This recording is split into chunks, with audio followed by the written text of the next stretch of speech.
Well, according to Ben, Pornhub is for boomers.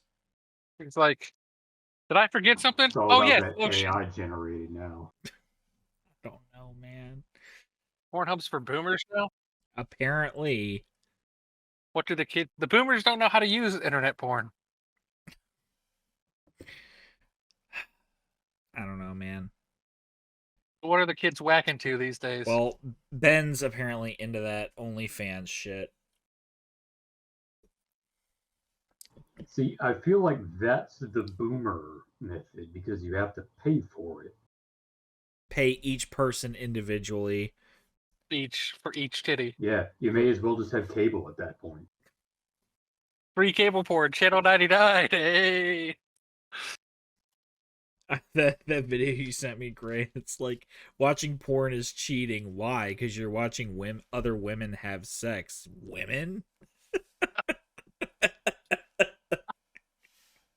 Like, yeah, buddy, it's only that chonky Fenrilka for me, bud. It's not cheating if I'm watching Ben fuck. Exactly. Part of our new life goal. I think there's another worse word to describe it. Well, I couldn't tell you what it is. That's part of our new thing, right? Fuck school, be crime, do gay. Our new life logo. What the fuck was that phrase? Somebody had like redubbed an anime where someone had like a demon face that would pop out of his body and say horrible shit to people. Uh-huh. And they overdubbed it. It said something shitty to like the main character's teachers, like when the teacher turned his back and he like tries to cover the mouth and it just comes out of his hand and keeps talking shit. That was the Oh, first thing it said was is it like Parasite or something? it was definitely a Parasite ripoff. Because I've seen Parasite. It wasn't Parasite, but it's very much the same sort of vibe. Okay. And he said fuck school, be crime, do gay. Which I feel is the most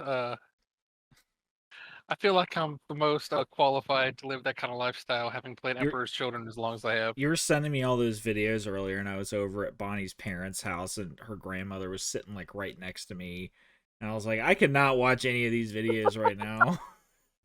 No, you cannot. No, I cannot. Although to be fair, most of those I showed my folks, so I give no shits. Where the fuck is my cursor? The shit? Guess we're just not gonna have our cursor. I saw the Argel talk thing. Hold up.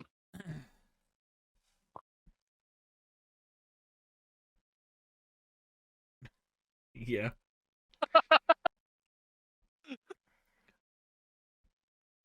Now, That's the other. I like looked at the videos and she was like, "What's that?" I'm like, "I don't know, and we're not gonna find out together."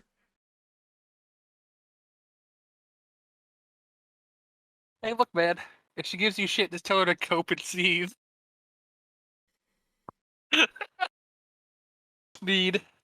Well, see, she's like super religious, so like saying like "oh my god" or "god damn it" is like worse for her than saying "fuck, cunt," anything else. Perfect. And so like one of the first times I met her, I made like an eating ass joke, nothing. And then Bonnie's sister said like, "Oh my fucking god," or something like that, and she flipped shit. She's like, "What the fuck? Jake just talked about eating ass and he got nothing." Like we had to slay our donkeys on the farm all the time, and when during the Depression. Well, somebody said That's something right. about like Chipotle tastes like ass, and I'm like, well, I need to eat more ass then if ass tastes like Chipotle, because that shit's delicious. Oh man. Nothing out of grandma, nothing. Back in grandma's day, it was, Model T fast, eat ass. Buggy fast and eat ass. Right. I don't get. Oh, okay, I get it. All right. I get the joke now. I just watched the 3 inches is a lot one. Okay, all right. You should have got that one immediately. I knew it was like a penis joke, but I just didn't understand like the delivery. Oh yeah, God damn it. beautiful. Let's see. What was my other favorite? I liked. Yeah, I mean, it was definitely the like women, Women. but That's right. the god with the Discord chat being like, "What's this? The fuck is Do not this? get in. The fuck is this? You're not getting in here with this shit. You're done, son. You done, son."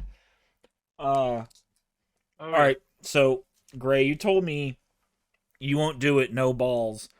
I will bet you my balls that by Nova I'll have that Pride of the Legion list. That's sick. Witness. Just witness. Just 5 Fucking fucking do it. Land Raiders full of Terminators, and that's it. That's all you need. That's all you ever need. And that depends on if named characters are available or not. Because Eric and I were talking. If I can take Ralderon and do the Solar Marshal thing again and have a 10-man Indomitus squad with weapon skill 5, fuck it. I'll put a fucking Biomancy librarian in there too, make him toughness 5 too. Fuck all of y'all. Hell yeah. Don't worry about the fact that I he can maintain. cast that shit on his shit across the table and completely ignore your 20-point psychic hood you fucking put on there. Yeah. Like, Or I can try why to. are they 20 points? Why do they only have an 18-inch range? And why is there literally no other counterplay at all to librarians? Like, Yeah. no, 'Cause if you buy a fucking 20-point psychic hood, it should be any psychic check taken on the fucking table, including yours, are -2. Sure. I'd even just settle for being able to use it. I don't even care about that. Just deny the witch checks. That would, I feel like, be better. Oh, hey, you Opposed to guys just know pulling a how card. I've been talking about, leadership checks means, not morale checks, and stubborn only applies to morale and pinning, and psychic checks don't. On a lark just now, I looked at fear, and fear only applies to morale, regroup, and pinning. Yeah. So, yeah, psychers just get away with it. Yep. Which also means that concussive just gets away with it, too. It's not as, corny as I thought it was. Yeah. Well, anyway, so that digression aside, I guess we're just running solo because Ben's still he's still being held hostage, and Jack couldn't get here in time with his baby Do you know what legs. he's doing? Like, is he being held hostage, or is he just out doing something? I mean, does it I matter? have no idea. Fair. Why? Okay, night fighting does apply to just blanket leadership, though, so you can attempt to mitigate a psyker that way, but, he's going to be in a Spartan for the first turn while night fighting's in effect. Yeah. Well, it doesn't have any effect on psychic checks. Is another episode of the Argel Talk podcast. That's how we're starting it. Apparently, we're fucking doing it because we don't want to be here until midnight. Oh, here, before we really get into it, this will be our part of our opening. I think I now possess a stolen book because I was on eBay and just buying a bunch of books, and I got Karn the Red Path. Let me show you because I got it yesterday. Right, so I got it. It's in this weird plastic binding for one, and for two, when I open it up, someone took this out of their local library and just never returned it. Oh no! This is step 2. Be crime. No, that was it. Yes, Only step two, crime. All you're Two missing is crimes. the doing gay. Could be okay. Am I? Well, Yeah. So since November 2018, apparently this has just sat in some guy's basement or whatever, and he finally decided, you know what? It's been long enough. The heat has died down. I got to move these stolen goods. fucking no longer 3-star notoriety. I can sell this book now. God damn it! I saw when you The stood coppers are up, you getting had the up. fucking Papa Bear fucking That's my pajamas, bro. Damn it. Oh, fuck. Alright, well, let's get this piece of shit under... Oh yeah. You get yourself a set. I guess I should. No, I need to, like... They make them on Etsy that's, like, Papa Xenomorph and Mama Xenomorph and shit like that. Like, I need to do some weird shit. Oh yeah, that will be step 3. Yeah. Alright, well, what you guys been working on since October? Man, time really flies, huh? Time flies when you're having not fun. doing shit. Mech for me mostly getting it's like on the one hand I feel like it's almost time for the muster, but it's like it's still a full month away. Yeah. But I've just got done all my tanks except for one, who I'll talk about in a minute. All my Thalax, or almost all my Thalax are done. I think I'm still waiting to actually have one or two of them in hand. And I've been working on my little servo automata. I got the first batch done. I got one right here. You can't really Yeah. see. You can see them a little bit. Little baby bot boys. Little baby spider bot boys. Look like little trash cans. Okay. Those guys are going real fast. And yeah, after them, all my Krios are done. My Shiraros is done. My Thalax are done. I think my Ursarax were already done last we recorded, but that's about it. And it's real hard to fucking navigate when I can't see where my cursor is. I don't. That's the last recorded statement from the bridge of Jake's private yacht.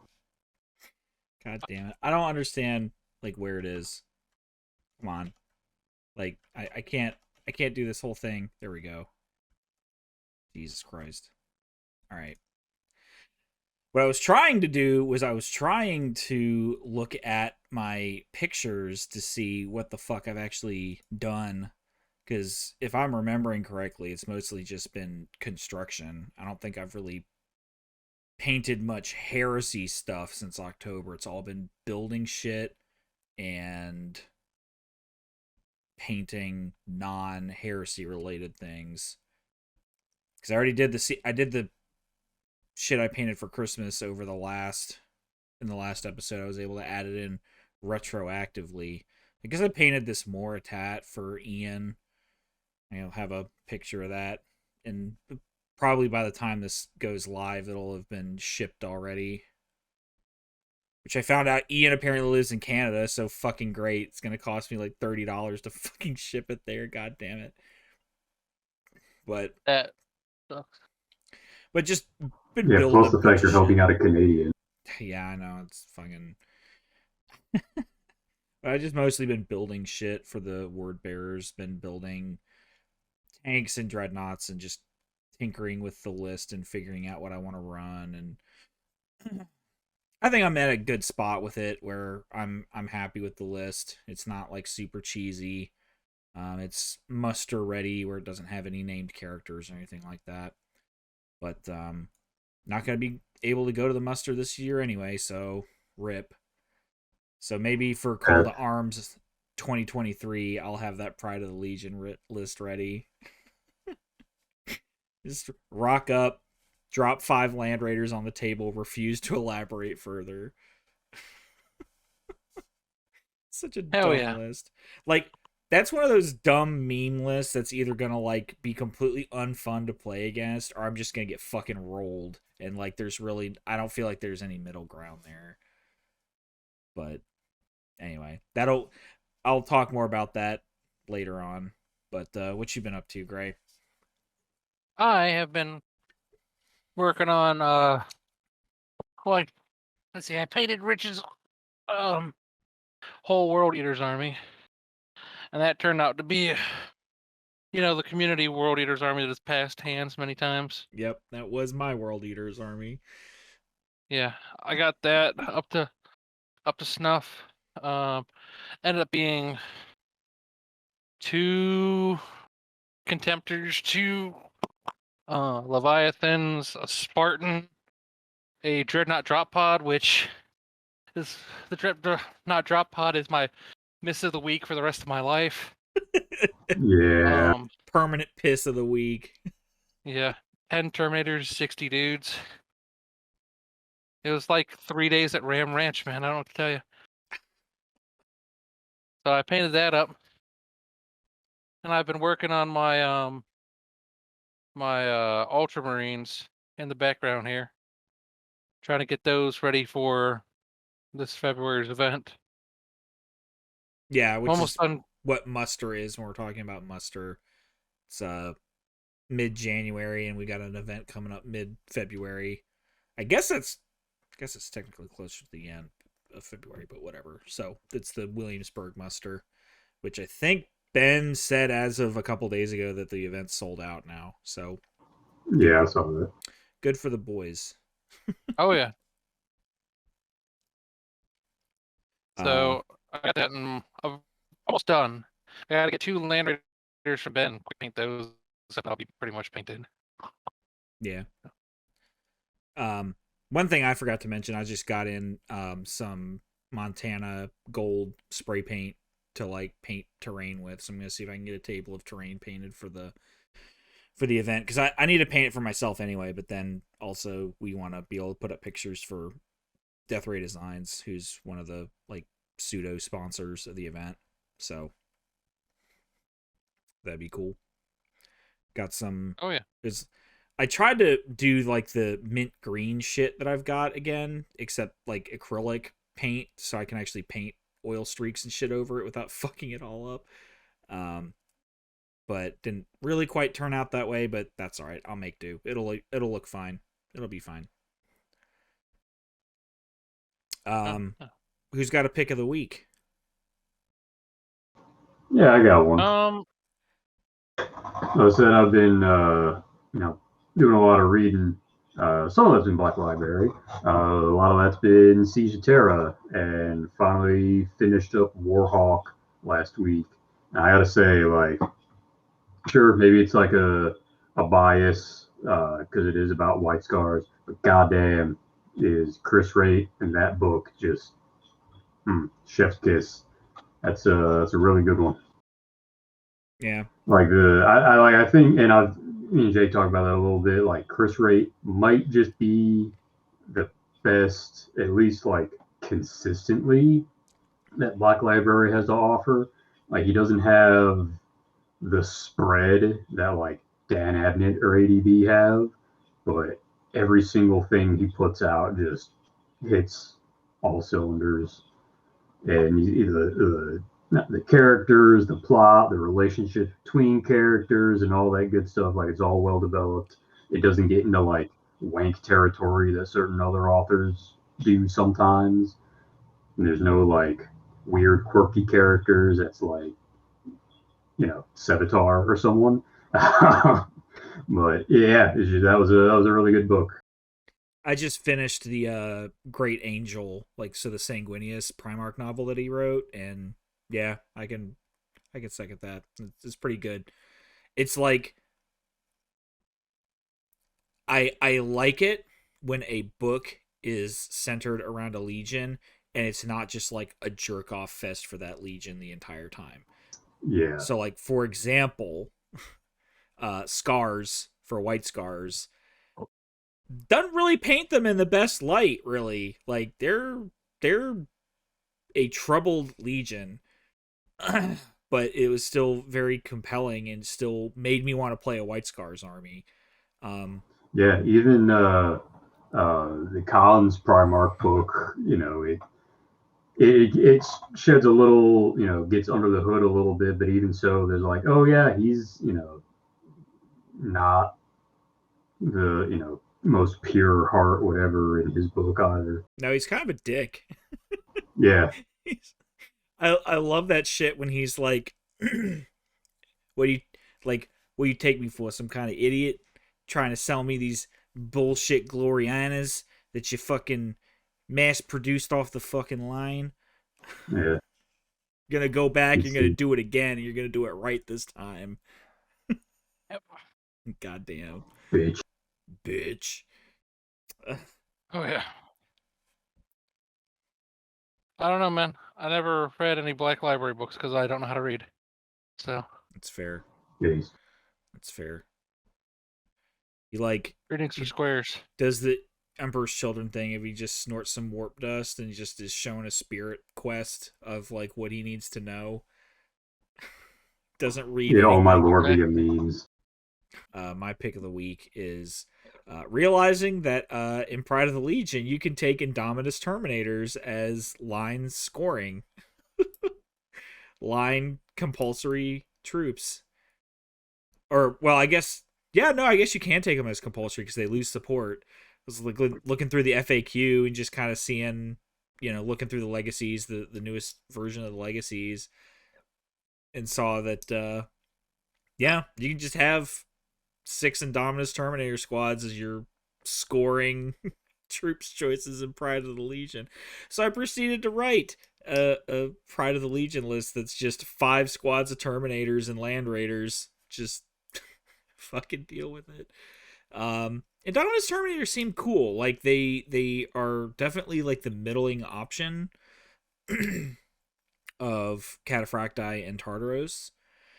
And the fact that even outside of Pride of the Legion, they can be taken as non-compulsory troops in any Legion list at any time, is pretty cool.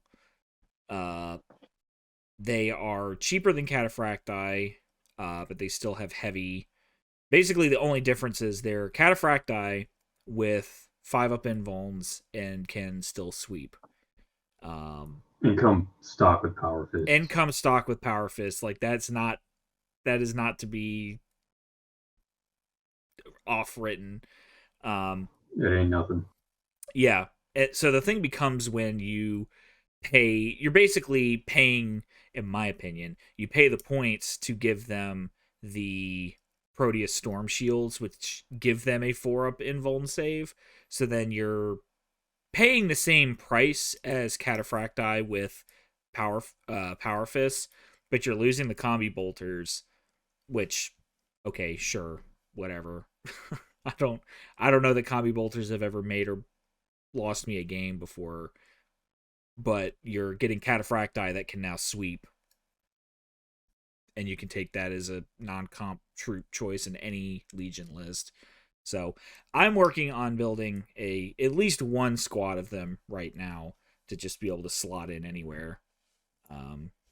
Like I'm working on sourcing parts and seeing what Indominus Terminators I have sitting around. I definitely have a set or two of the Space Hulk ones, but I kind of don't want to use those necessarily because like they would take a lot of modification in terms of filing all the Crux Terminatus symbols off of all of them, and just I would feel dirty filing and cleaning and defacing such like legendary models that are rare and expensive and you can't find them anymore. Like I'd feel bad about that. But anyway, so that's my pick of the week is Indominus Terminators and Heresy. Yeah, and if you really want to be squirrely, you can give a couple of them that assault cannon too. Yeah. You can just have that. Yeah, any Legion, it's same as same as a Blood Angels assault cannon. Strength 24-inch, strength 6, AP 4, rending, assault 3. Is it 18-inch range? I don't know. It's 24. I'm looking at it. Okay. So it's basically the same as the Blood Angels one for one less shot, and you lose the malfunction thing, so it doesn't get hot in reactions. And it costs the same as if you were to buy the Blood Angels one or Imperial Fist one also for them. So it's kind of nice that other legions have access to the assault cannon if you are so inclined to put them on your Terminators, which I don't know that I would, but sure, why not? But yeah. So I need to decide if I want to do one big squad of them in a Spartan with 4 other Land Raiders, Well, or turn off.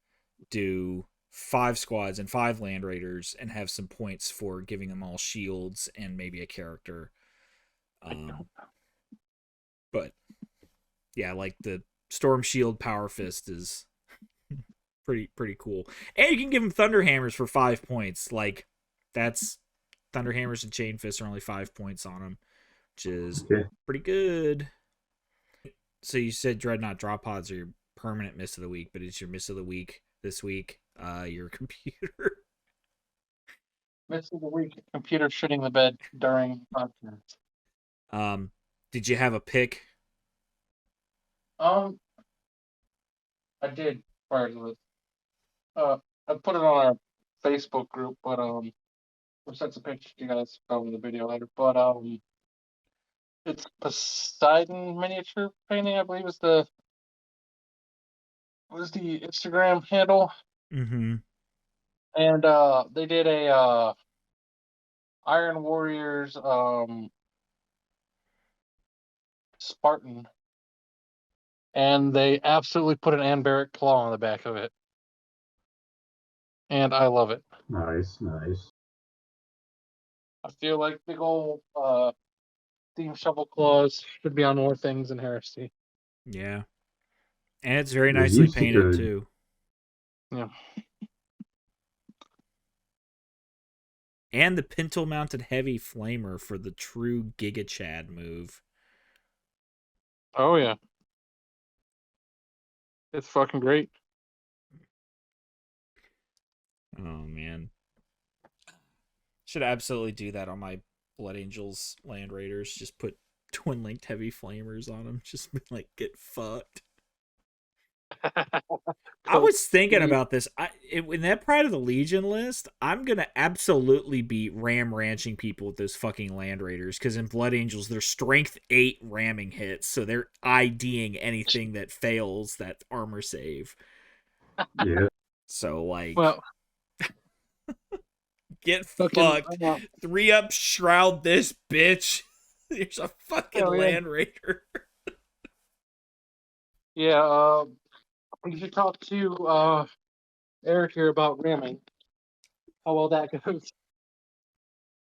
Oh yeah, I used my Krios a bunch and it didn't do shit. Oh well. He rammed the same tactical squad like 3 or 4 times. They're just like, nope, cope, seethe, sneed. I mean, did you guys remember to do the morale checks on them every time?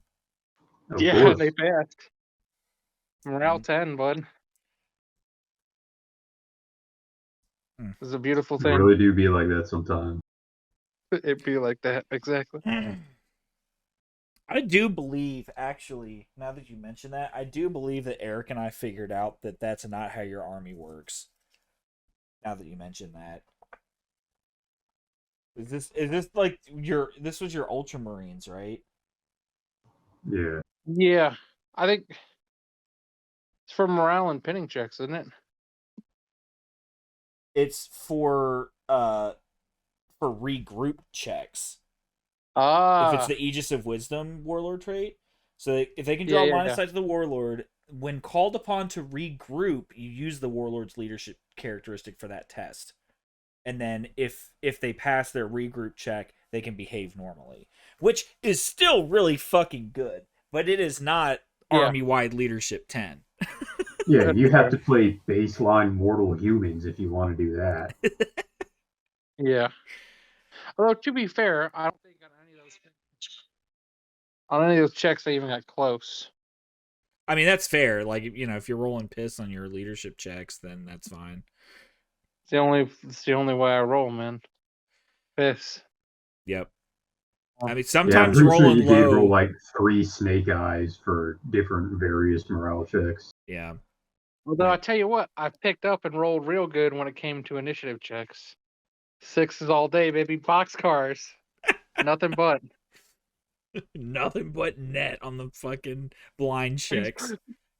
God, I'll tell you what, being on the opposite side of the fucking on the yeah, and I'll bet you weren't even failing I5 unit blind checks. You were probably failing I4 unit blind checks. I fucking failed a blind check on my goddamn Gal Vorback. I was so pissed. No, he failed it on his warlord. Oh. It was bad. It was fucking bad. Well, see, that's where you should have had the Mantle of Ultramar, where he is immune to blind. The rest of his unit isn't, but he is immune to blind. Oh man, immune to blind. When is that ever going to be a thing? When does that ever come up? I like the I like the frame seahorses we have here. Yeah, man. I have abandoned the computer and moved to the couch. It's getting a little warm in that room. I feel like more people should do that, abandon the computer and go to the couch. Yes. See if I can get there. It's an even better framing of seahorses. Did anybody have a piss other than Grey's computer and Dreadnought drop pods? Yeah, well, number one, I'm the second Dreadnought drop pods. I built one of that shit, and I still haven't put it back together after it was last muster when Jack borrowed it and just busted it up somehow. Caught him busting. But now my piss of the week, believe it or not, is the 40k 9th edition World Eaters Codex, or at least what they've revealed and like what's been theoretically leaked. Because there's just a piss in it. Like instead of having a fancy Terminator unit like the other legions, or like the Red Butchers everybody wanted, you just get two of the same variety of possessed and greater possessed. You get two different Juggernaut Lords, but no one that they can go with. And supposedly there's no Raptors or anything either. But it's just a very ironic to say, given it's the Blood God, but a very anemic showing. And when everybody's like, oh, well, we need to have, like, I want a Codex Alpha Legion and Codex Iron Warriors, like, I don't think you do, man. Like, they don't got shit to put in there. Yeah. No. You already got obliterators, like yeah. Well, I get having the big four, right? So like Codex World Eaters, Emperor's Children, Death Guard, Thousand Suns, like that makes sense. I feel like they probably should. He has the fucking Mama Bear mug now. He's got the Papa Bear shirt and Mama Bear mug. God damn it. You guys are fucking dragging down the overall quality of this fucking podcast with your fucking attire. I think that's you not having your bear paraphernalia. I do have. Look, man, I have Santa T-Rex pants, but I wore them all winter and they're in the wash now. So you caught me on the one day I don't have them on. Sounds like it sucks to suck, man. Yeah. Skill issue. Seethe. But I wouldn't be surprised if we see a Codex Black Legion. But then again, I don't know what the fuck they put in there. Yeah, that's the thing too. It's like, well, see, like for World Eaters, like what you can put in there. I guess like Butcher Surgeons are a thing that have been talked about in like several recent lore pieces, and they're not in there. Even just the generic Chaos Lord is supposedly not a thing. But I've heard rumbles of like, oh, well, they did this, I think, with like Sisters, maybe, where they had like a very limited release for 8th, and then in 9th they gave them like more stuff, and I just think that's a dumb way to do things. It is.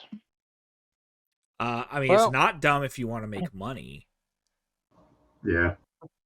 The thing I had heard was that, and maybe I'm wrong, is that basically like World Eaters is going to be the last of the like specific Chaos Legion codexes that you got. I don't know who told you that. There's no way they leave Emperor's Children James himself. Like that's what I heard, is they're going to leave him hanging.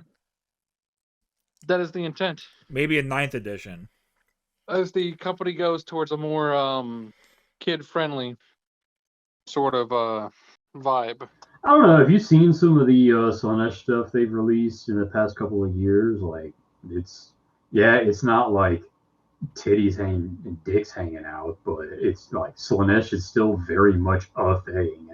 And especially if you lean into the noise marine aspect, the way that World Eaters are leaning into the melee aspect, like, you can get away with that. Lickety split. Yeah. Fair.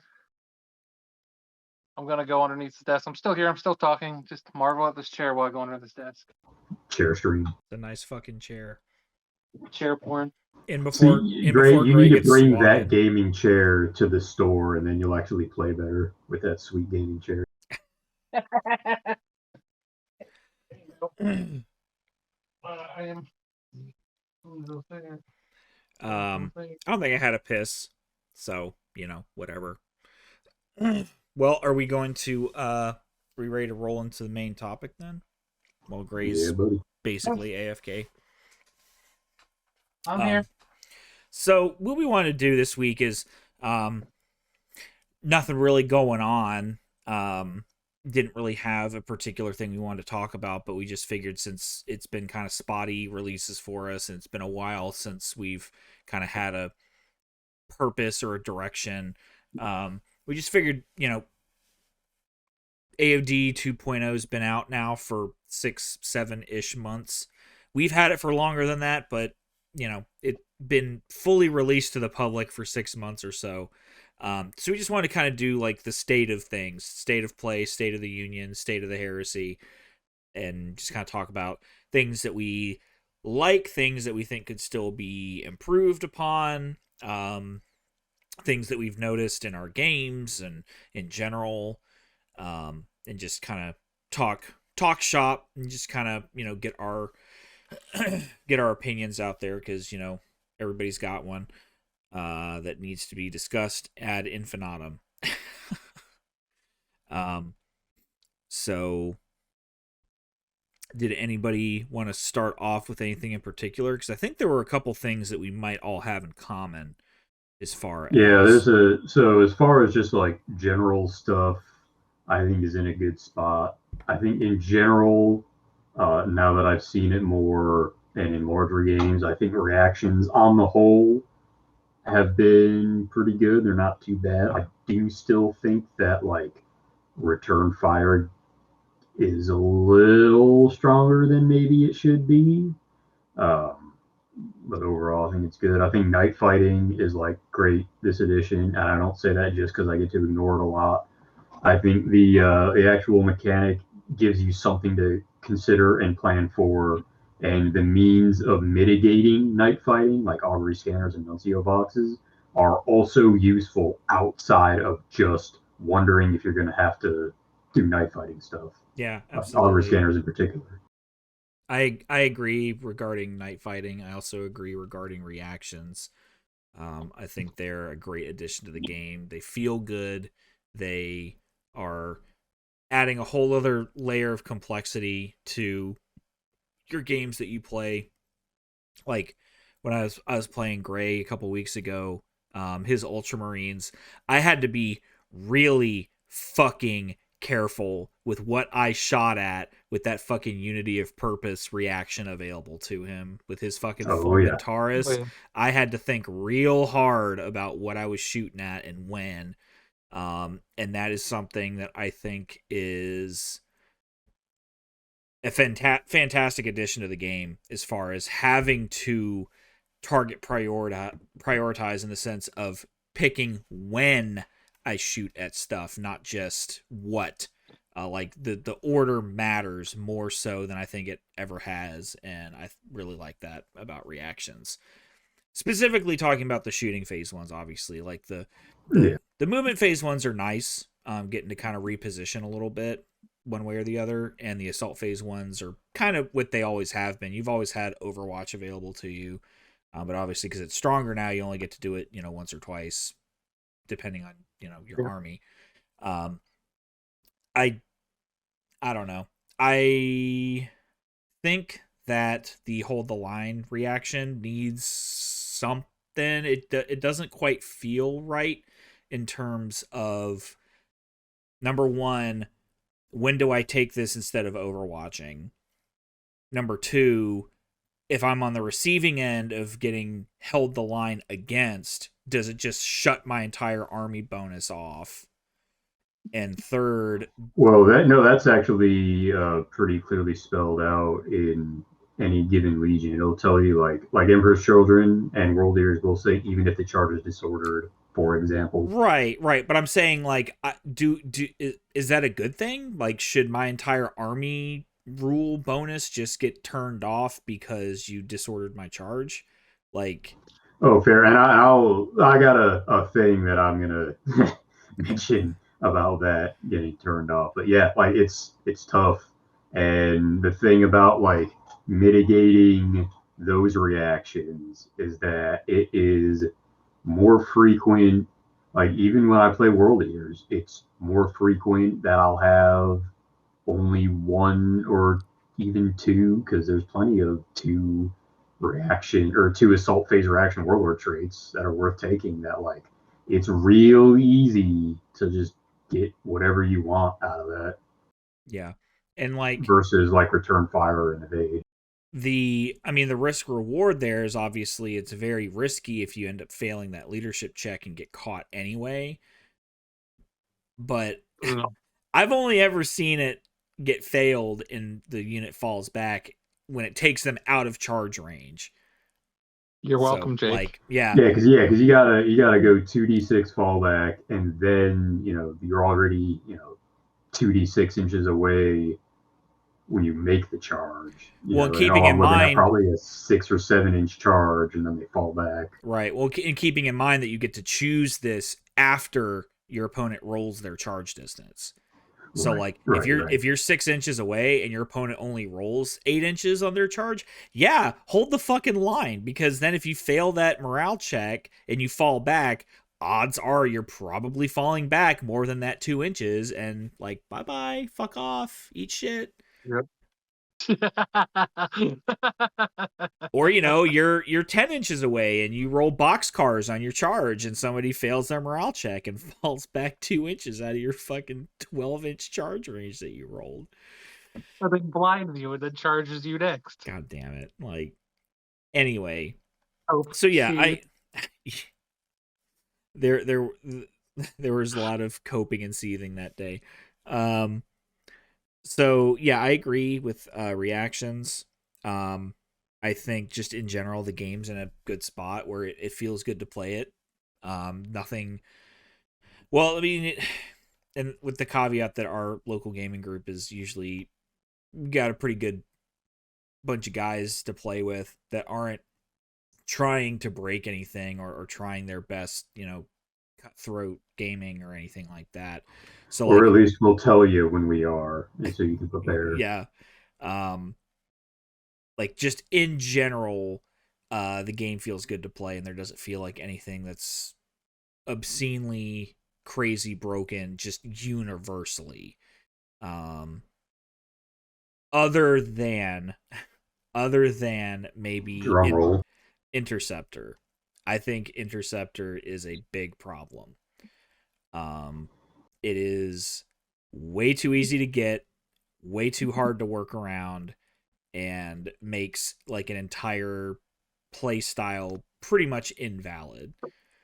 Yeah, and that's what I was like when I mentioned, oh yeah, augury scanners have other uses besides, mitigating night fighting. Like, that's the big one. I mean that's what it does for you, but like, yeah, it's like you almost take augury scanners for that and not for the night fighting thing, just because, oh yeah, on a lot of things, like, sure, I have a tactical squad, they can only see 24 anyway, but like another usage of bolt guns into some drop squatting assault marines or whatever, that's still more shots. Yeah, like, let's put it on like heavy support squads and shit. Let's say across an entire army, let's say that there's, just pulling numbers out of my ass here, let's just say there's 6 or 7 units in your army that can take augury scanners. I'm paying that 60 points to give my entire army an opportunity to shoot your entire army that's deep striking in. Because why the fuck wouldn't I? Like, yeah. And I mean, there's nothing that you can do about that. If you've got it to spare. Yeah. Well, there is technically one thing, because Interceptor does occur after the pinning check that happens when you drop close enough. However, depending on how well you're spread out, and even spread out pretty well with deep strike now anyway. Right. Like you gotta commit to having a lot of stuff deep striking. And I will bring this up because I know Ben would have wanted to talk about this, but yeah, I think that it's what he would have wanted. It's what he would have wanted. From my angle, the interceptor is the problem part. From his angle, and I mean, it's not that it's too strong. I think I don't want to mischaracterize his opinions on it, but I think, and I agree with him. I think Deep Strike also needs something done to it because it's either literally nothing where you just get intercepted and that does absolutely nothing except just feed your portion of an army into the wood chipper, or it's completely overwhelming and the daisy chaining ability of putting stuff down, like, and there's a lot of ifs that have to go into that, right? So, if your scatter's okay, and if your deep strike isn't disordered, and if you're able to pin your opponent, and if your opponent doesn't intercept you off the table, like, there's a lot there, but there's just something in that interaction between interceptor and deep strike that isn't really there with outflank. I think. I mean, outflank just feels kind of weak. I think the token thing needs to go away. Like, no, you don't need to know where my outflank's coming. I think that's gimping it a little too much. But the interaction between yeah, the interaction between interceptor and deep strike needs something. And we don't want to get too much into like wish listing here and like talking about what we could do to fix it, but it's just general feelings of it is, I think most of our gaming community just doesn't bother with deep strike at all, just because I mean, Jack's trying to do it. I kind of wish he was here to talk about it, but yeah, and I've thought about doing this. I think more or less the same thing that he's been talking about, like just a bunch of World Eaters Assault Marines. I've still got some of my magnetized jump packs for Rampagers, and just here, you can't get them all. Yeah. And like, as a Blood Angels player, I've never really been a fan of Day of Revelation. I just don't like that play style. But like, I don't know. It just there's something off there that needs fixing. I will say that for all the failings that my Etramentar have had, none of them have been surviving Interceptor. That's fair. I think the fix for the interceptor thing, the deep striking, would just be limit the reaction. Doesn't matter how many auger scanners you have, just limit it. Like, period, you can only get like an extra so many army wide. Yeah, like you can still get, because there's still ordinarily a cap of 3 reactions, like all told, like ordinarily, except augury scanners specifically say they break that limit. So like if you still had my warlord trait gives me an extra shooting phase reaction, so ordinarily I only have 1 movement phase, but if I have augury scanners, then I can make up to 3. Like, that would make sense. And that would be fine. And you have to have the augury scanner to make use of it, obviously. Right. So yeah, I think that would be fine. I think the unlimited use is definitely hurting some play styles. I mean, I can see it hurting Raven Guard pretty fucking badly because they lend really strong to the whole. Like, decap strike is their best trick, and you want to have guys coming in on jump packs with that, Yeah, or Deliverers. Like, again, like Day of Revelation. Not only are you deep striking basically your entire army, but also you're telling your opponent when you're doing that. So like, and more or less like where too, right? Yeah. You place a token down, and you're like, there, I'm coming in there. And sure, you land right there, and you don't scatter, but then like your opponent has at least a turn to like do something about that. Yeah. Or like the Marduskara is hurt by it because part of the Marduskara is the hidden blade. You come in, which with a fast attack or an elite choice just kind of comes in off the side comes in out of reserves and either deep strikes or. Well, see, that's where the winning play is to just have them never come in. I mean, Marduskars Maru Scars. 2023. But hope and see White Scars players. But Sorry. This is also kind of leading into one of my other things that I think needs to be addressed. I didn't mean to like lead off with the negative, but I mean, I guess that's just kind of where we ended up. I mean, we did technically lead off with positives. Technically, yeah. Flyers are booty butt right now. I have nothing to say about flyers. Like, they're booty butt. Why? Why? Like, they have literally been made useless. And to preempt the Ben argument to be, well, not everybody takes anti-air. Okay, well, but aforementioned augury scanners, it doesn't matter if you take anti-air if literally the entire army gets to shoot at the flyers when they come in. They're only armor value 12 max if we're talking about like not Thunderhawks, Storm Eagles and Fire Raptors or Charybdis. Charybdis is 12 all the way around, or is it something else? I don't remember what the special K is, but like Charybdis is 12 all around. So yeah, so like max, we're talking 12 armor value. Usually not that many hull points. I think the Charybdis has the most at like 4 or 5. Yeah, that's fine. Like all you need to do is snapshot and hit a couple times with autocannons, las cannons. Like the Volkite squad I have will just delete a flyer just because you're throwing so much piss at it. Like I literally have no reason to take a flyer because it's just gonna die as soon as it comes into the table.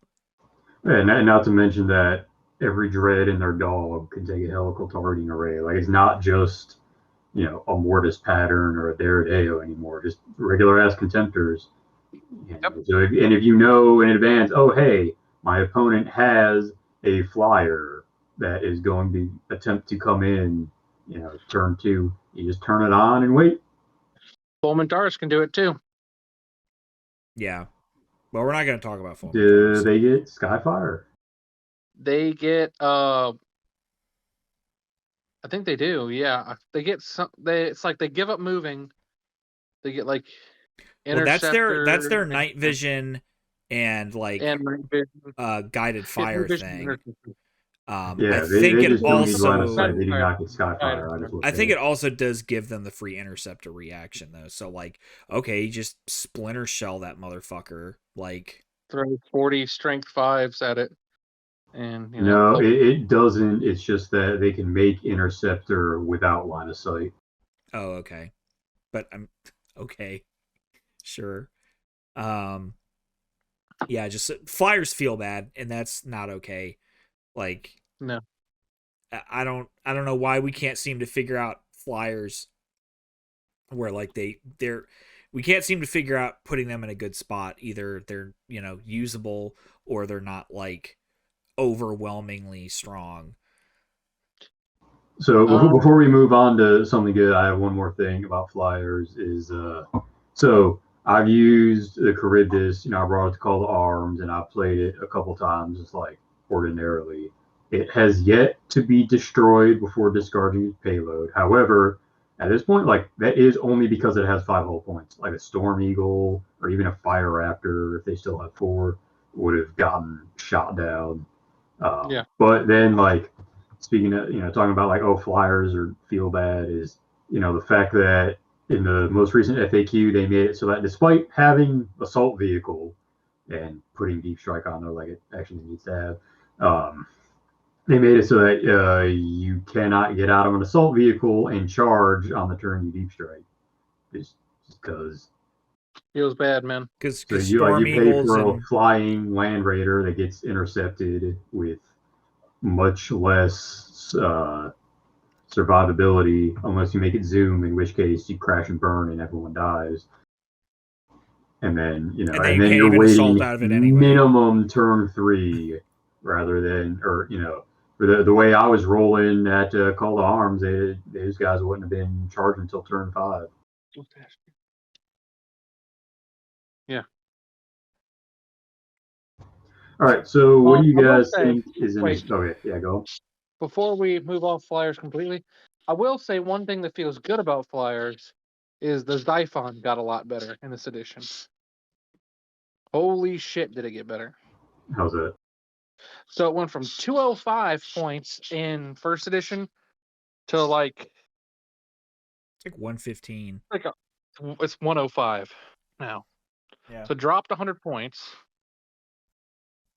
Then it's got all the things you paid for in first edition for it are just built in this edition for that cost. And then the only payable option, which is a pretty good option, is the ramjet diffraction grid, which for the users at home means you get a flare shield on the ass and sides, but not on the front.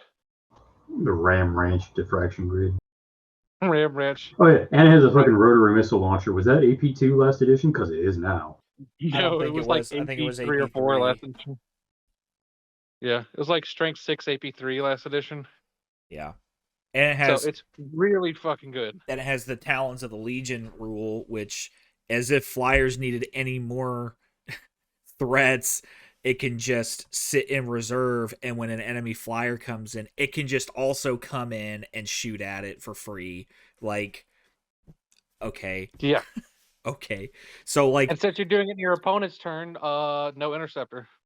Yeah. Now, right? The thing is I figured this out one time, like I went through the steps. You're still when you do the combat air patrol reaction, you're still snapshotting at the other thing because you wouldn't have had the opportunity to turn on your Skyfire yet for your Xiphon. But Is still, that a thing you have to turn on for flyers? I don't think it is. I think you just do it. They don't have... You do just do it, but you have to do it in like your movement or shooting phase. I think it might be your shooting phase. You have to say, I'm turning on Skyfire. And because you're interdicting it in their movement phase, you have yet not had the opportunity to turn on Skyfire. But I mean, even then, way, man, it's still for free, and it's still more shit shooting at your fucking flyer coming in. So I think the take-home message here is, if you are going to take a flyer, take a Xiphon. Take a Xiphon. They're so worth. And like, if it dies, so what? That was 100 points of your list. Yeah. And I mean, it's still a twin-linked las cannon flying around, if nothing else. With a rotary missile launcher, that's right. Fantastic this edition. Which the rotary missile launcher is really good. Aforementioned Strength 8 AP2, I think it's like, what, Heavy 3? And ignores cover. Yeah, it's 3-up shroud this bitch. Well, Eric fact checks me. No, yeah, it just says zooming flyers can choose whether or not to use Skyfire at the start of each shooting phase. Doesn't say what necessarily default is, so that's a weird one. Yeah, I feel like that would need an FAQ unless it says in the Combat Air Patrol, but I don't know where to find that. Combat Air Patrol is on the Xiphon's list. It's on its actual, I think it's on its page. I think it's not. I think it's on the Talons of the. It's under the Talons of the Legion. Is that where it is? Gotcha. Anyway, while Jake's looking that up, yeah. What do you guys think are in a good spot this edition? What feels good? The spoilers feel really good. Spoilers were just like the shitty, bad version of tacticals last edition. Like, how would you like to save a couple points in your tacticals and make them stupid? And this edition, they're like viable in lists that aren't World Eaters. Yeah. You know, I had the same thing. I had them tagged as being in a good spot as well. You just don't see them because if you didn't already have them, you're not going to see them until they get a dedicated kit. Because I don't think Forge World even sells the despoiler kits anymore. I don't think so. No. So you'd either have to heavily 3D print and source bits, which like you can do, sure, but they need to stop putting out goddamn plastic Cerberus. Give some goddamn despoilers and assault marines, man. Like, it's not. Can we cover the core shit first, GW, please? Like, yeah, right. Can we stop giving us fucking mech assassins that literally nobody asked for? And can I have fucking plastic despoilers and breachers, please? Like, come on, man. You don't even sell the goddamn kits anymore. Like, where are we supposed to get these fucking models from? Yeah, with our monopose Mark 6 kits. Yeah. Which, like, well, Mark 6 kit, I mean, that's my favorite mark of armor anyway, so I'm in fucking hog heaven. But, like, I think it's the way they've designed it to be interchangeable with the other, like, upgrade sets is really, really cool. But, like, they just need to release those upgrade sets. Like, just do it. Yeah. Yeah. Oh, yeah, like, they have all the guns that fit, like, on the same arms, right? Like, might make a chainsword a little awkward, but they can do it. They have like scientists. the heavy weapons kits come with different arms. So like the assault despoiler kits could just come with different arms, like chainsword and pistol arms. Fair. But yeah, despoilers it's real funny. solid. It's funny you guys say that because like I feel like despoilers are just outclassed by assault marines in every conceivable way, like except for the Spider Legion thing. But I mean, how often does that come up? Because they're as slow as regular tactical marines. You know, if you want to get them somewhere, you either put them in a rhino or you pay for a land raider for 10 dudes with chainswords or 12 dudes with chainswords.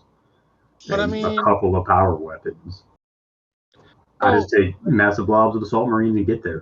It's also they still get the heart, so they can contest on objectives and get an innate feel no pain as they do so. They can also. I don't think so. I think they replace heart with spite.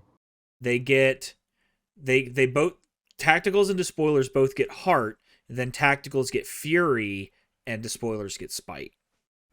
Is how that's works. What it is. You can also put Vexillas and shit like that on despoilers, which keeps them from running off the table, which assault marines don't have.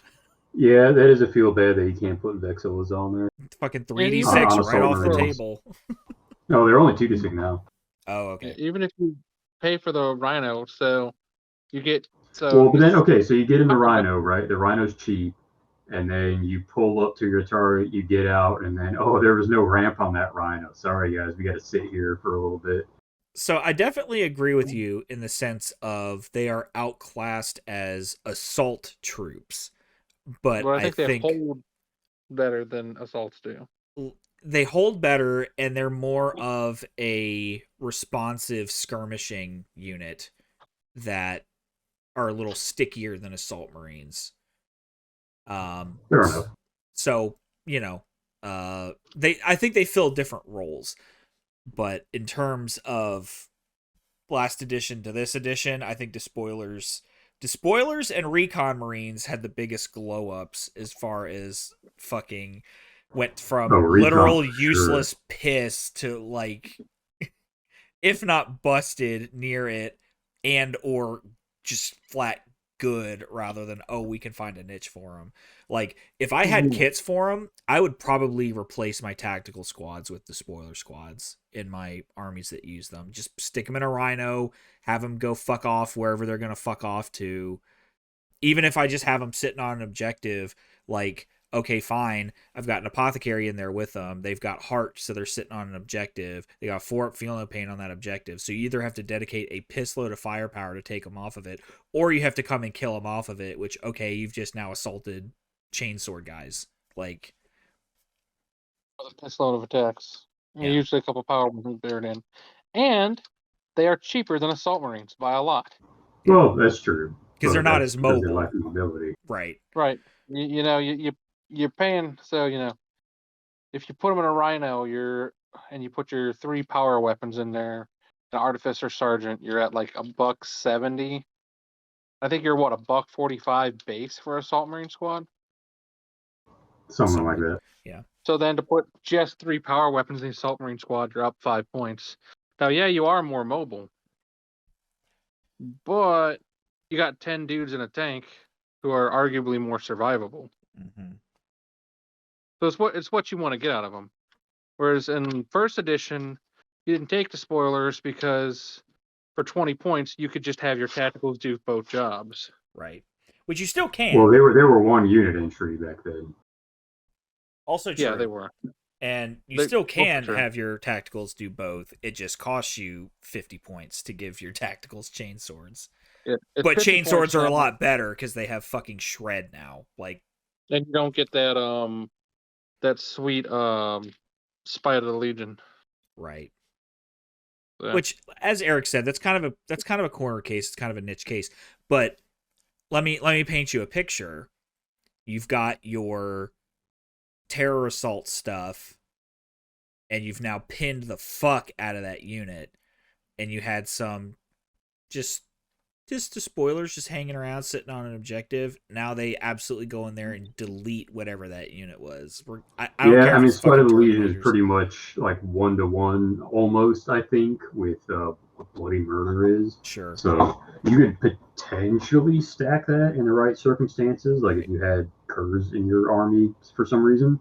I don't know. I just feel like they're more of a chaff unit, and you guys know my thoughts on chaff, and I feel like Assault Marines are not necessarily a chaff unit in the same way. Sure. Yeah. Yeah, I can understand that. Yeah.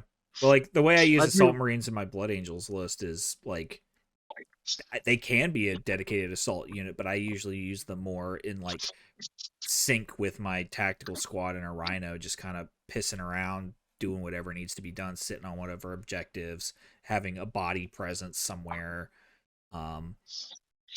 Like, and man, first episode of this podcast, we fucking stand power lances, and boy, did our investment pay off if y'all actually followed our advice and converted some power lance boys.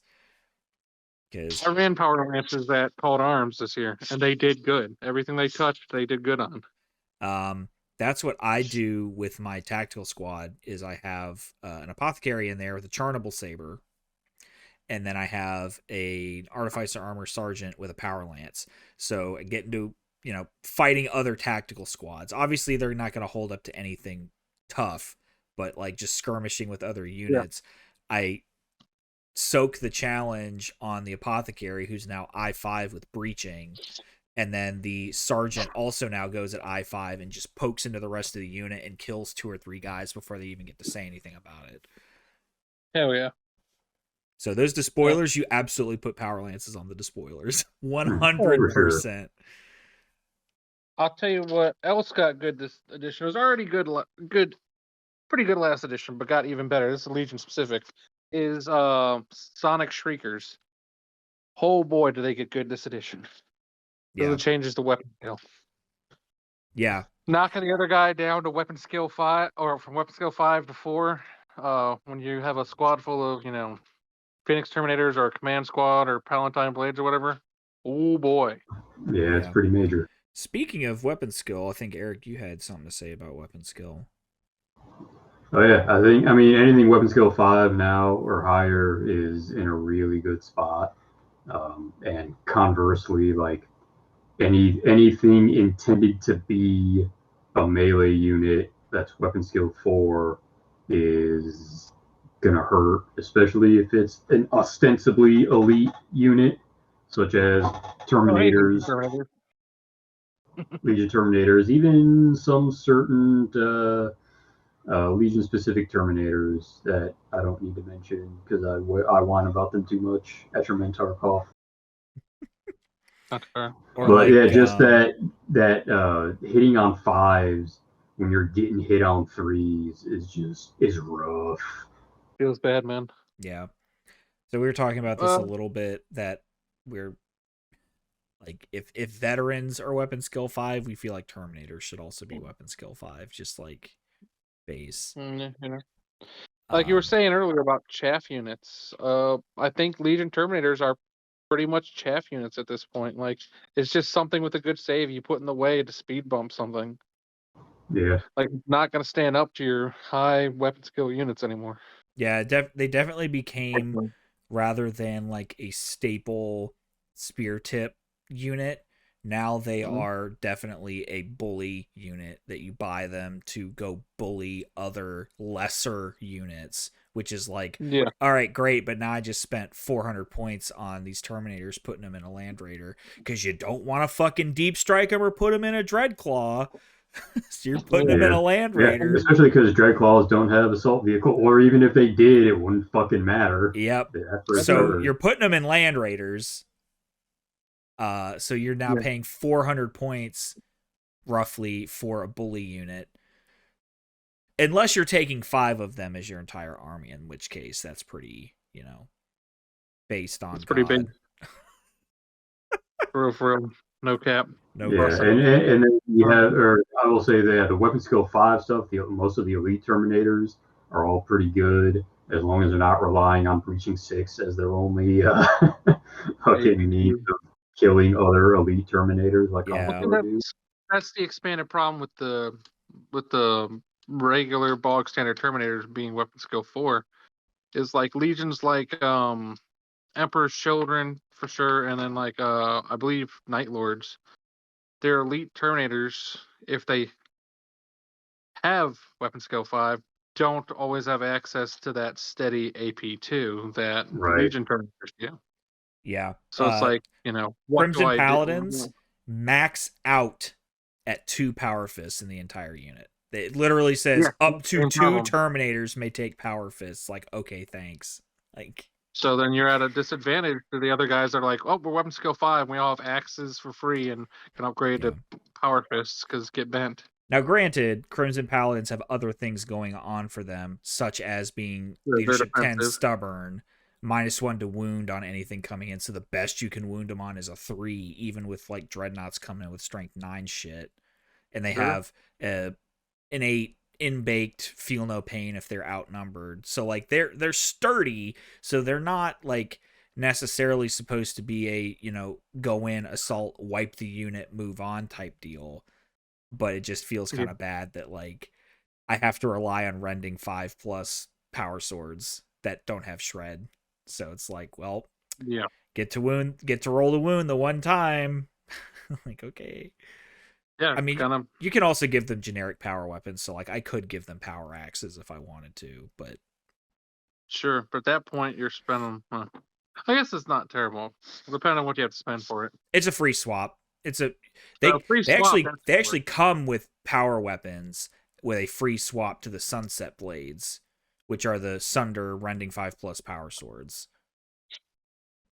Which like I don't know why they have Sunder. That doesn't matter ever. Never gonna come up.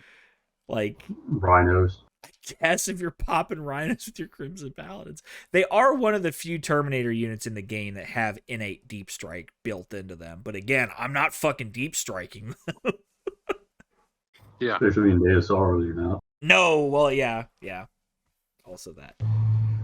Speaking of like rhinos and shit, I think something that is in a good spot is heavy support squads and like more generally anything anti-tank. Anti-tank got so much better this edition just with the simple addition of Sunder on las cannons and the removal of armored ceramite. They even made multi-melt twin linked. Like it's a fucking feast. The like Phalax have a bunch of options of what you can put on them, like photon thrusters and phase 5 defusals. Bro, you just max out as many multi-melters as you can take in there. Those guys will do work. Like multi-melters are great. Las cannons are great. Confirmed. They support squads to take augury scanners. The Denny's. It was awful. They did what they could for multi-meltas. They gave them twin linked, so they are no longer multi-misses, but you're still gonna roll 1 for armor penetration every time. Well, at least then you'll be rolling snake eyes and still glance the rear of that rhino. Well, or like shooting them at guys. There's a lot of things. Shooting them at guys, you roll 1s to wound with them every time. Oh well, yeah. Like, so they're no longer multi-misses. They're just multi not woundas. Yeah, I think so. It makes taking multi-meth Justerans a little more palatable. Oh yeah, yeah. Oh yeah. I think can the Dominators, the Iron Warriors Dominators, take a multi-melta also? I think. Yes, the Dominator cohort can. Which like putting multi-meltas on a Terminator squad, fuck yeah. Yeah, they're buddy. a 1 in 5. Fuck yeah, buddy. Oh, and then they can all take combi weapons, which, I mean, that's not Twin Link Multi-Melta, but it's still Melta, which will help you kill a Spartan. Yep. Yep. Or Things that even got better. putting the transition. So Dreadnoughts are another thing they're in a great spot with the change they made to them, but also the fact that Armor Bane is basically Shred for Dreadnoughts. So that's like another tick for multi-meltas and melta guns in general. Yeah. Yeah. It's like the dreadnought I built for my word bearers is a grav gun melta cannon dreadnought. So he's like another dreadnought duelist where he'll just run Good. another dreadnought or a vehicle and just haywire and armor bane it. I need to finish building my double plasma cannon dreadnought for the memes. Yeah, the Gravis plasma cannon being a 5-inch fucking plasma blast, buddy. Like, Oh, fuck. well, that segues into my next thing that definitely took a hit is templates in general, blast templates in general. Yeah, Actually, that was all on mine. Yeah, took a hit. They do kind of Because feel not so great anymore. Flamers definitely took a hit from the proliferation of heavy, and then probably 2/3 to 3/4 of the weapons in the game that were large blast AP2 turned into small blast, you know. Or So on the one or hand, like that's really good because it was a fucking problem when you had Yeah. Large blast strength 10 AP2 out of like every fucking demolisher cannon or whatever the fuck. I think Battle the cannon for AP3 overall strength 8. However, like yeah, you're right that making them all AP4. So like I don't know that this has been on the cast at all, but I think my Minotaur has lived and died in a single moment between these two episodes.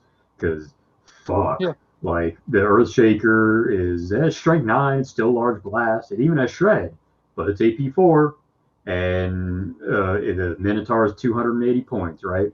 I played Yeah. 5 games with it. It hasn't made up its points in all of those games combined. Yeah. And maybe that's a target priority thing, but it's also the fact that everything gets a save against it.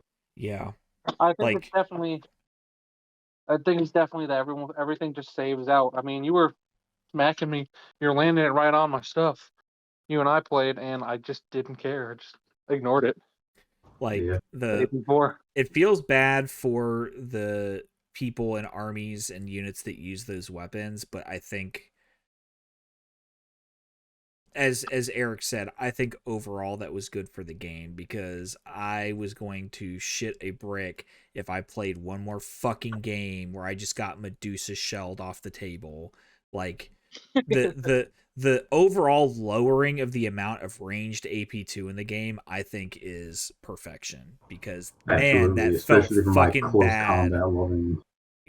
It felt so fucking bad just getting shelled off the table. Like, so I'm happy about that. And like you having to spike your dice to get ranged AP2 on me, I'm okay with. Like even the Typhon isn't base AP2, but it's brutal 4. Yeah. It's strength 12, brutal 4. Like, okay. So you better make that fucking 4 2-up armor saves, buddy. Well, right now it's a good thing, right? But say when Militia comes out, what is Militia going to have? Nothing. They're going to have nothing that's super good. Because their big thing that was really good was gun carriaging everyone to death. Like that was a major staple of Militia. But sure, so, I mean, like Medusas, for example, still have like at least breaching 6, maybe rending. Like I was gonna say, what were those gun carriages? 99 times out of 100 was a fucking 3 Medusa battery fucking. Sure. But also, like I talk shit on the Minotaur because it's so damn expensive and is only 1 Earthshaker for that price. Like Solar Aux can get 3 or 4 Earthshaker carriages for the same amount of points. Like the volume of fire is there. The forcing you to take 1,000 saves. If you consider like 4 Earthshakers to kind of be the equivalent of 1 Typhon. Here, take all those brutal 4s. Like here, take all of these, 4 large blast Earthshakers. Yeah. Which are pinning, by the way. Yeah. Like, yeah, they're not an auto win like click and forget, but they still in the right set of circumstances. I mean, they're acceptable. They are at an acceptable level. They're not super strong. They're not utter piss, unless it's the Minotaur. Yeah, well, that's part of my point. Is I think toning some of it down was a good move. I think they might have overtoned it. Because again, things like Minotaur, like the Minotaur, The big Minotaur's expensive problem isn't its gun; centerpiece it's its model. Why would points you take it? cost. Right. So it didn't really get any cheaper. It just got a lot worse. They got more So expensive. yeah, there we go. Like Got by more a lot, expensive. I think. But it's also a PDF unit. They almost Yeah. universally took a massive hit. Yeah, Like that there's a few standout good things, but I can't relate. overall stuff that did not get into the book because it doesn't have a model. Like the rules reflect GW's general desire for you to buy their kits, which is weird because the Minotaur is still you can still buy a Minotaur from Forge World. Yeah. yeah, that Which was is gonna weird be because one it's in a of bad my spot in ninth. So why do they do that to it in Heresy? I wonder. They've made it bad in every game it's in now. They'll um discontinue it soon. Right. that was gonna be Fine. we're seeming to find a good flow through all of these things where the things we want to talk about just naturally come up, but that was gonna be one of my um maybe not negatives, but just something that I wish. I guess it's kind of a little wish listing, but what I would like to see would be the PDF units getting revisited and tweaked, because there are one or two, and I think we all know what the one is, way fucking overtuned PDF units. And then the And it's rest are obviously Captain Draco.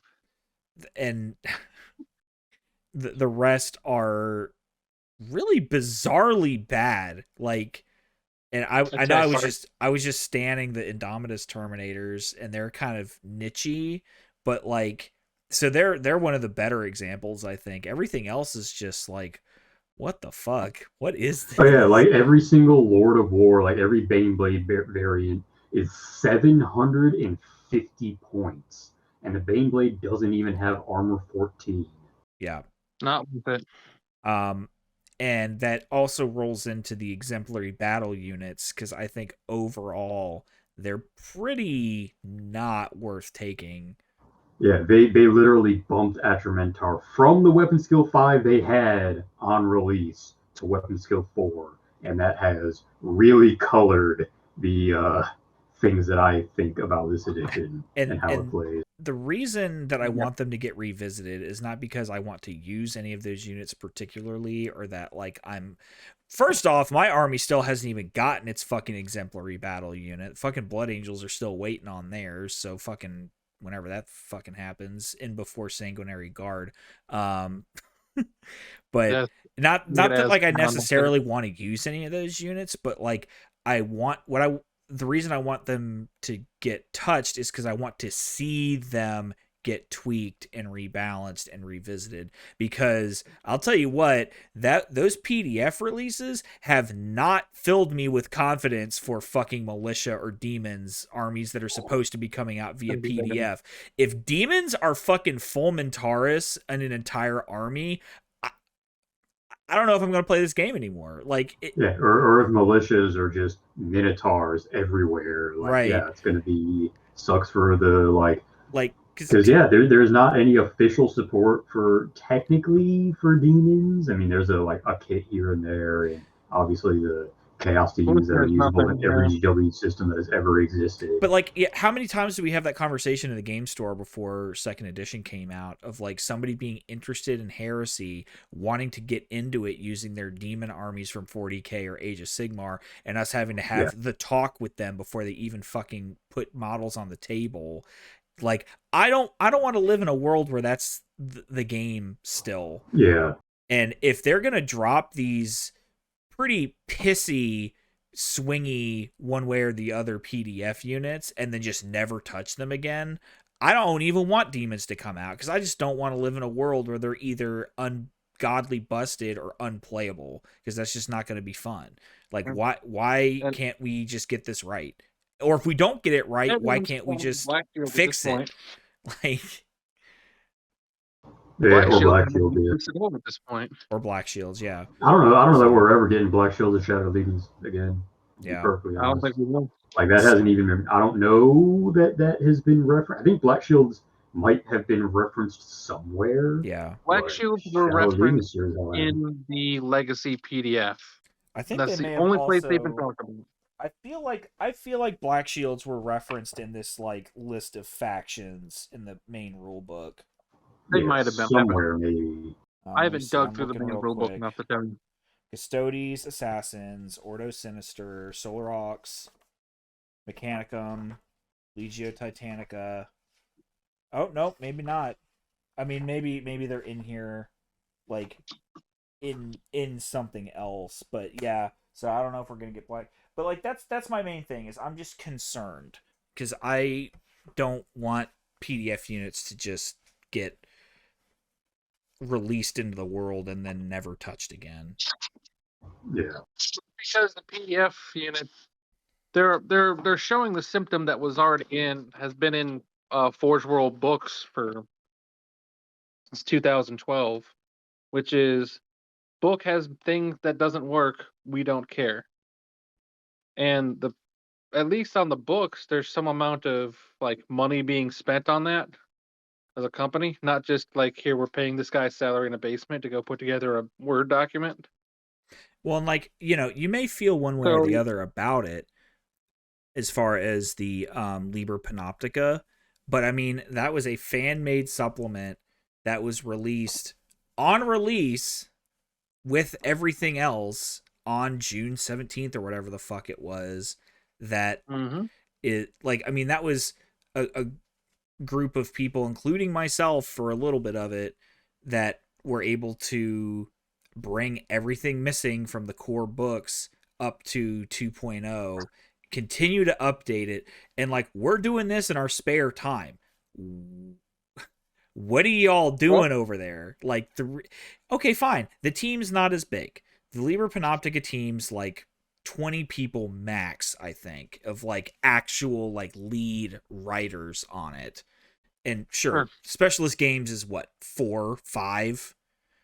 But like, that's your fucking job. That is what you are being paid to do 9 to 5 Monday through Friday.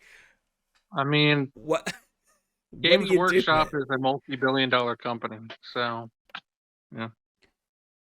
Yeah. But we could go down that rabbit hole all day. But yes, yeah. I just want to see things get tweaked where in fairness to them, they have fixed a couple of things that were like obviously broken. So like they fixed the Rage 1 on the White Scars destroyers. They added to the Indomitus Terminators that you could take them as line compulsory troops in Pride of the Legion. Like, they have done stuff. I want to see that more, is what I'm saying. Sure. I will call it now. If militia ever actually happens, they have lost Land Raiders. I'm going to call it now. Oh, so, probably, yeah. In like 6 years, when it finally comes out, I'll eat my words if they have Land Raiders.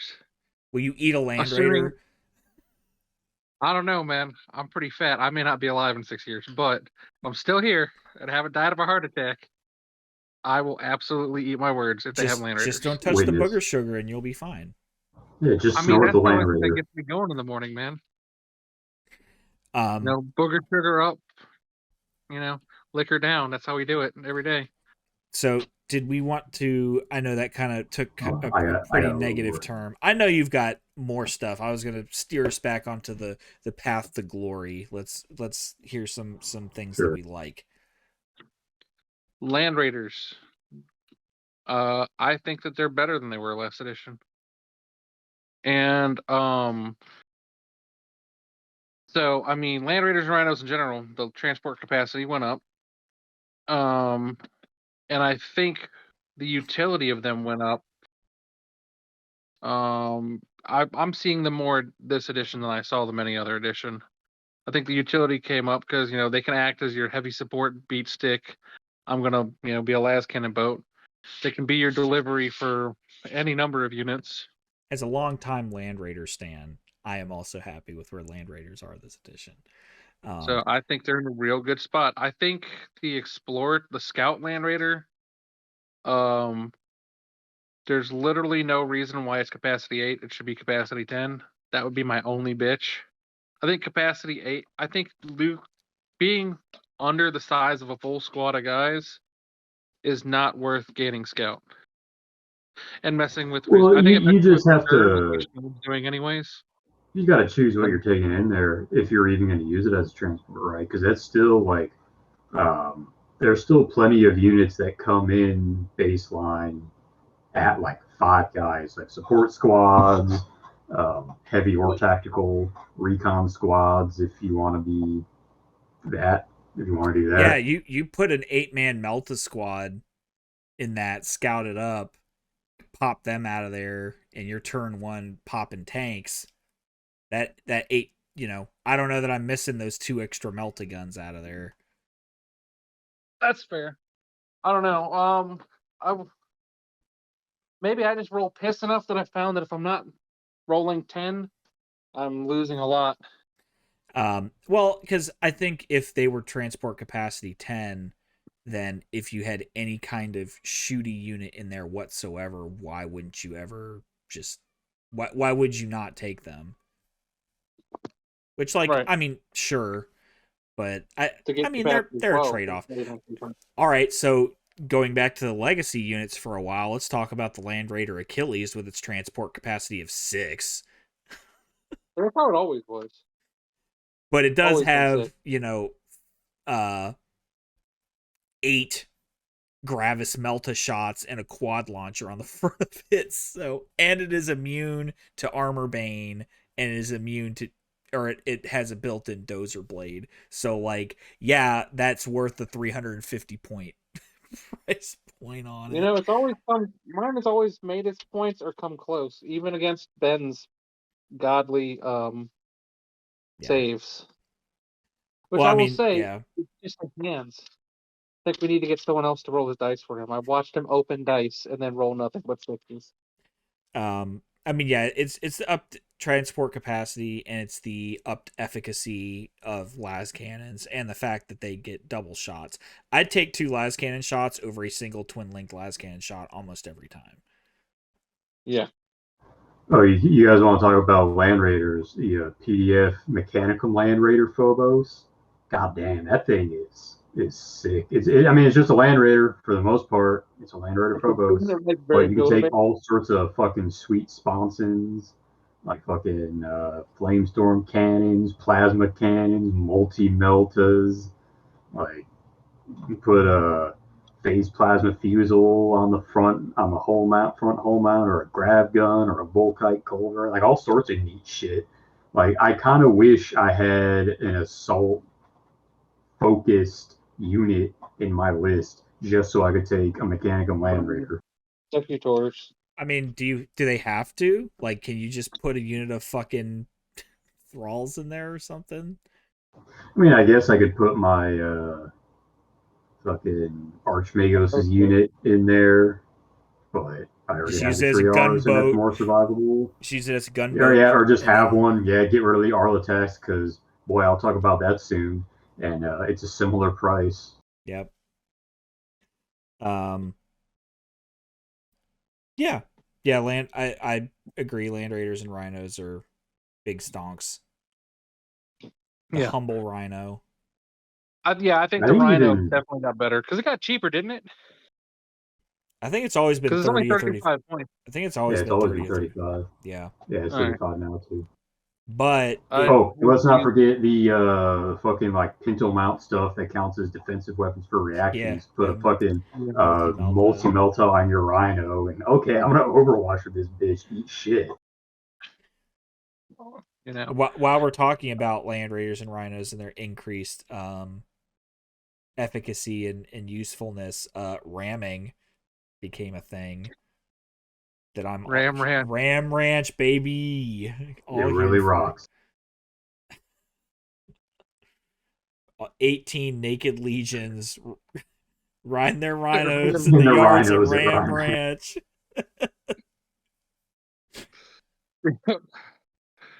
Like, man, I having you just take a bunch of fucking what the fuck are they called? The Auroxes. You just take a bunch of Auroxes and Solar Auxilia and just fucking run around ramming shit. Like, hell yeah. here's Here, a you heavy take stubber. any fast vehicle like the fucking Krios, that's armor 13, so that's strength 7 ram, and it has a base 16 move and is fast, so it can go 32.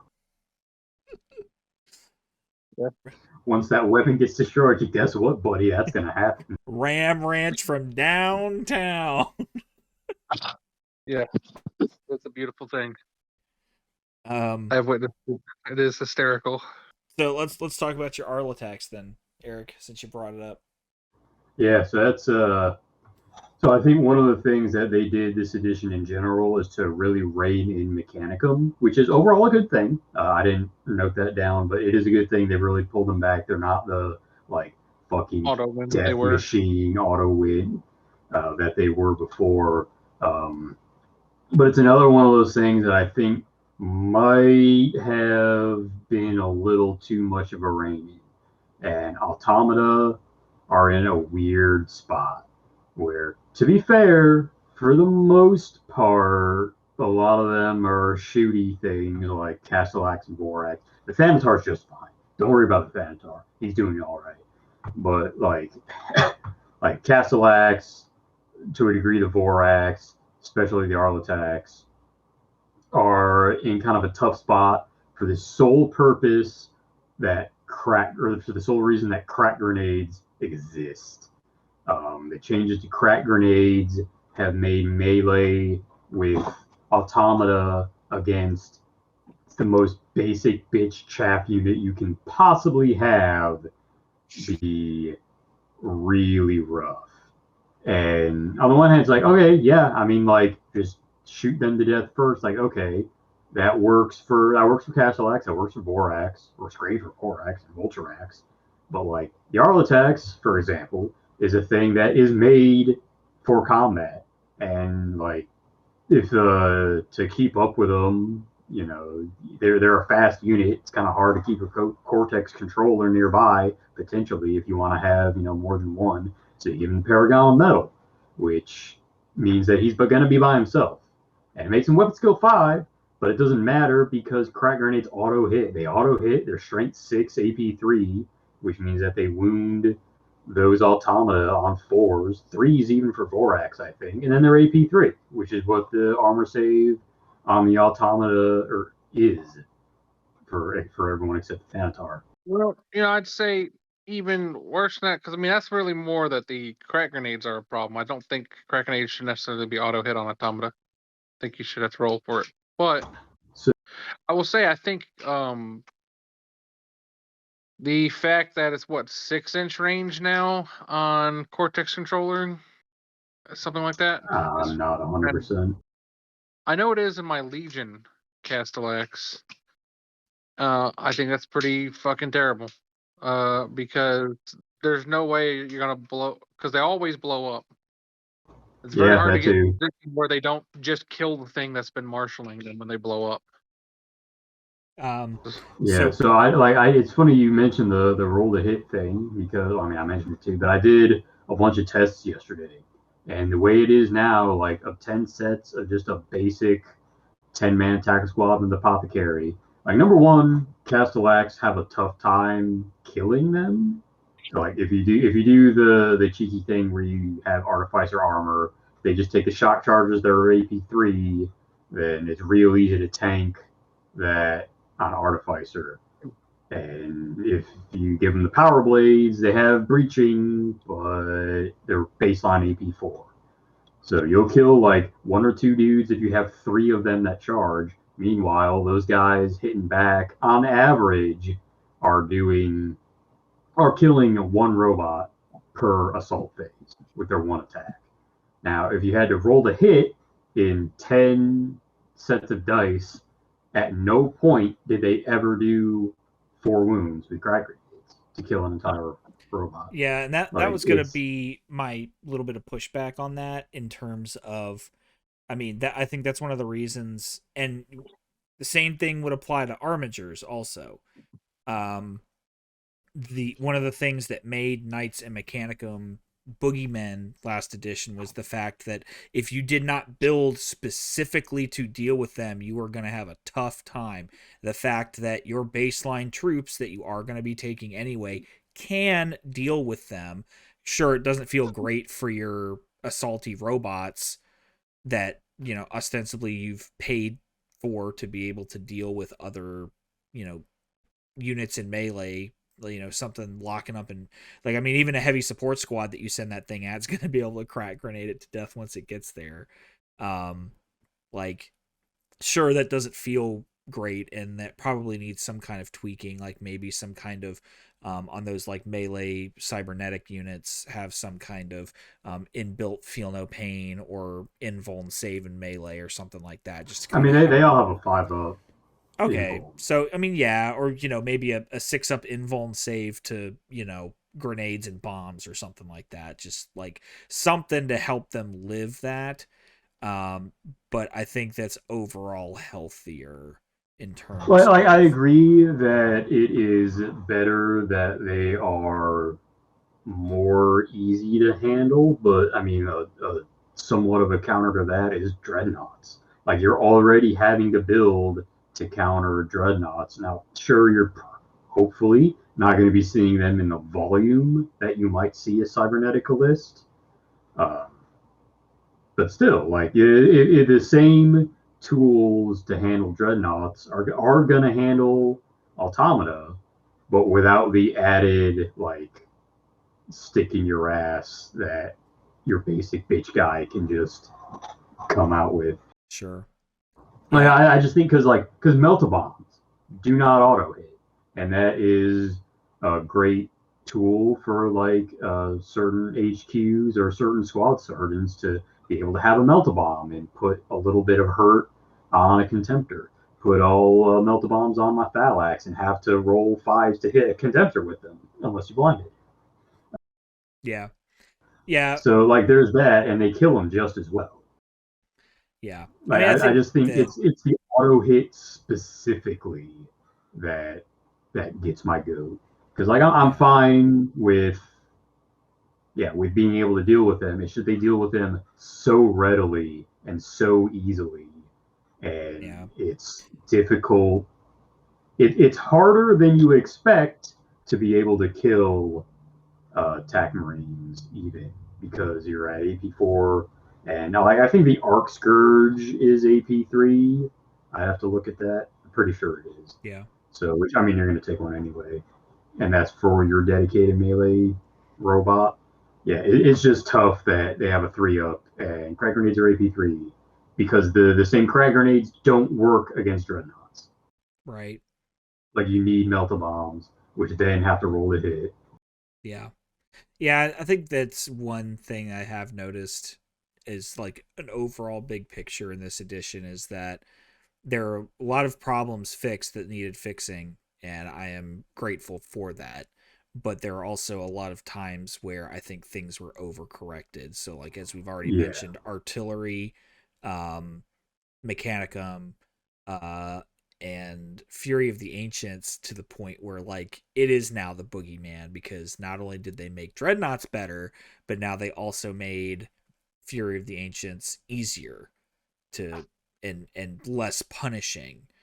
Um, right. I think had they kept that you lose a victory point every time a dreadnought dies in Fury of the Ancients, now that's a decision that you have to make of like, sure, you can take an army full of dreadnoughts, you better hope that your opponent's not specced into killing dreadnoughts, because now you're fucked.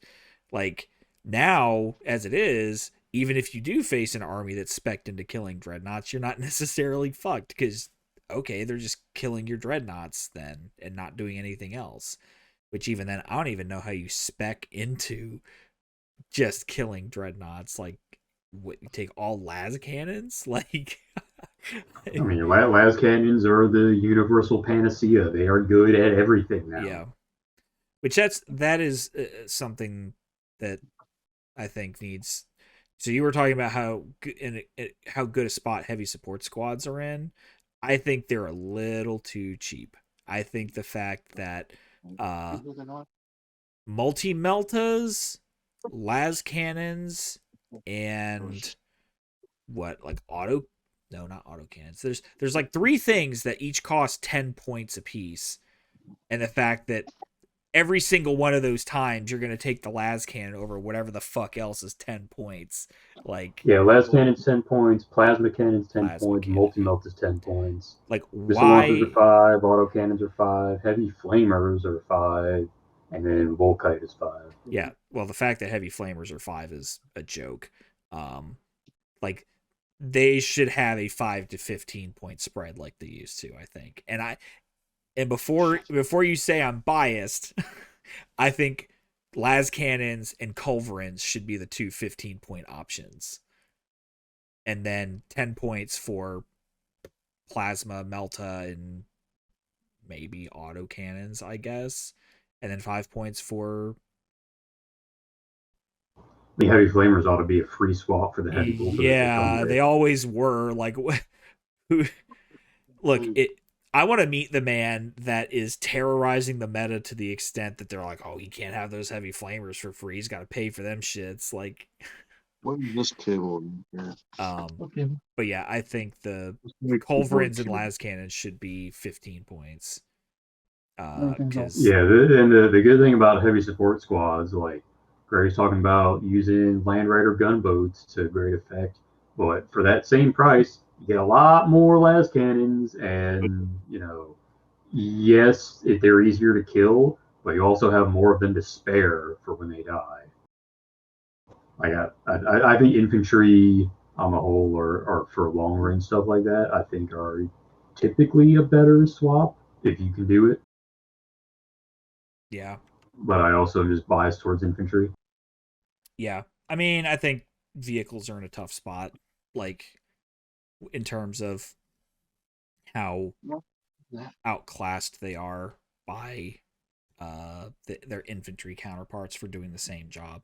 Which, in fairness, it does make them, um, you know, more resilient to some things, but less resilient to others. Right. Like the And they fact that also you're, have like the fact that vehicles are just inbuilt relentless. Like I'm never putting multi meltas on a fucking heavy support squad when I can take multi melta predators and go a lot faster. yeah, that Magna Melta Cannon Predator, buddy. Whoo! I am surprised we do not see more of those rolling around, because holy fuck. I gotta get mine painted. I played 2 games with them and they did decently for what I needed them to do.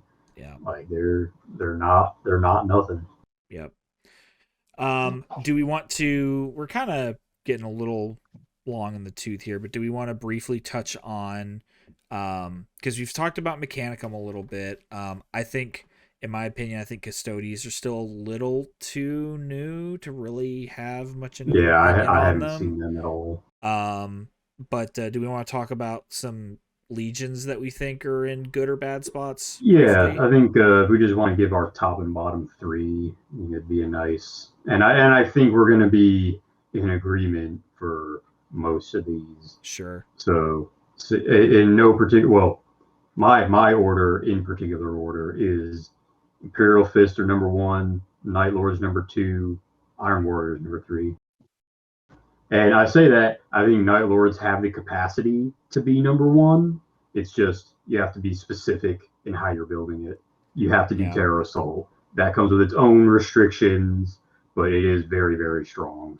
I would agree. I think Fists and Imperial Fists do whatever they want. Iron Warriors are strongest in the sense of how fucking oppressive they can be. So I think the keys for being a really powerful legion or a really powerful army in general is to be able to do all the things you need to do. Right? You need to be able to take care of infantry. You need to be able to take care of tanks. You need to be able to take care of dreadnoughts. And the Imperial Fist rule is on good enough stuff that you can do all that stuff. They get their fancy storm shields to put on the Terminator to make them good at melee. Their advanced reaction has a lot of good potential in the right spots. Their special units are pretty great and can be aligned in their rights of war, by the way. Their Stone Gauntlet is Okay. It's Those still are pretty. rules that exist, apparently. Like, Yeah, like a lot of the what? time, like I'd say Imperial Fists are number one, and I don't even know what their rights of war do. Honestly, I still don't really know what they do, except Hammerfall lets you deep strike a bunch of shit, and the other stuff lets you take like Phalanx Orders and Templar Brotherhood's troops and gives in line. And like, you don't need to run a right of war to be really good with Imperial Fists. Like, just Yeah. look at the list of bolt and auto weapons and the things that can take those, and the fact that you don't even need a warlord trait, you just need a good, an already good console to make your heavy support squads scoring as well. And Yeah, the fact that they're in a real good spot. the Castellan just makes all heavy support squads line is fucking bonkers. It should be the squad he's in. Because then, okay, fine. Same as a command squad or a herald. You're paying the points to make the unit they're in line. Fair. Fine. Whatever. But the fact that just a console can just make an entire type of squad line now? Like, what? Yeah, and sure, Excuse like me? you Army you wide. might have two. You're probably not going to fill your whole thing with heavy support But then squad. You might if you put You las could. cannons on Yeah. them. Like the Like, ones I've seen, like Matt only plays heavy bolters on his, so maybe that's why I'm like, oh, maybe you won't. But yeah, you take a heavy bolter squad, you take a las cannon squad. You be cheeky, maybe you take a Volkite or plasma cannon squad, an and yeah, assault that's all cannon you need. squad? Like an assault cannon squad. Like fucking 40 shots And hitting then on not to twos with mention rending? Like, Jesus Christ. And then, not to mention, Solar Marshal is an Imperial Fist warlord. Like we talk about Raldoron taking it all the time, but it's an Imperial Fists warlord Yes. trait. Yeah. It makes them better in melee. They're fantastic at shooting. They do whatever they want. Yep. Night Lords are great because I mean it's kind of the same deal. Talent for Murder works on vehicles, and vehicles count as 10 models, which on most vehicle grade weapons isn't going to matter against infantry and dreadnoughts because you're going to move them on two anyway. But it does mean that you effectively have the Iron Warriors trait if you have a squadron of vehicles. Yeah. Not to mention just the sheer amount of infantry shredding they do.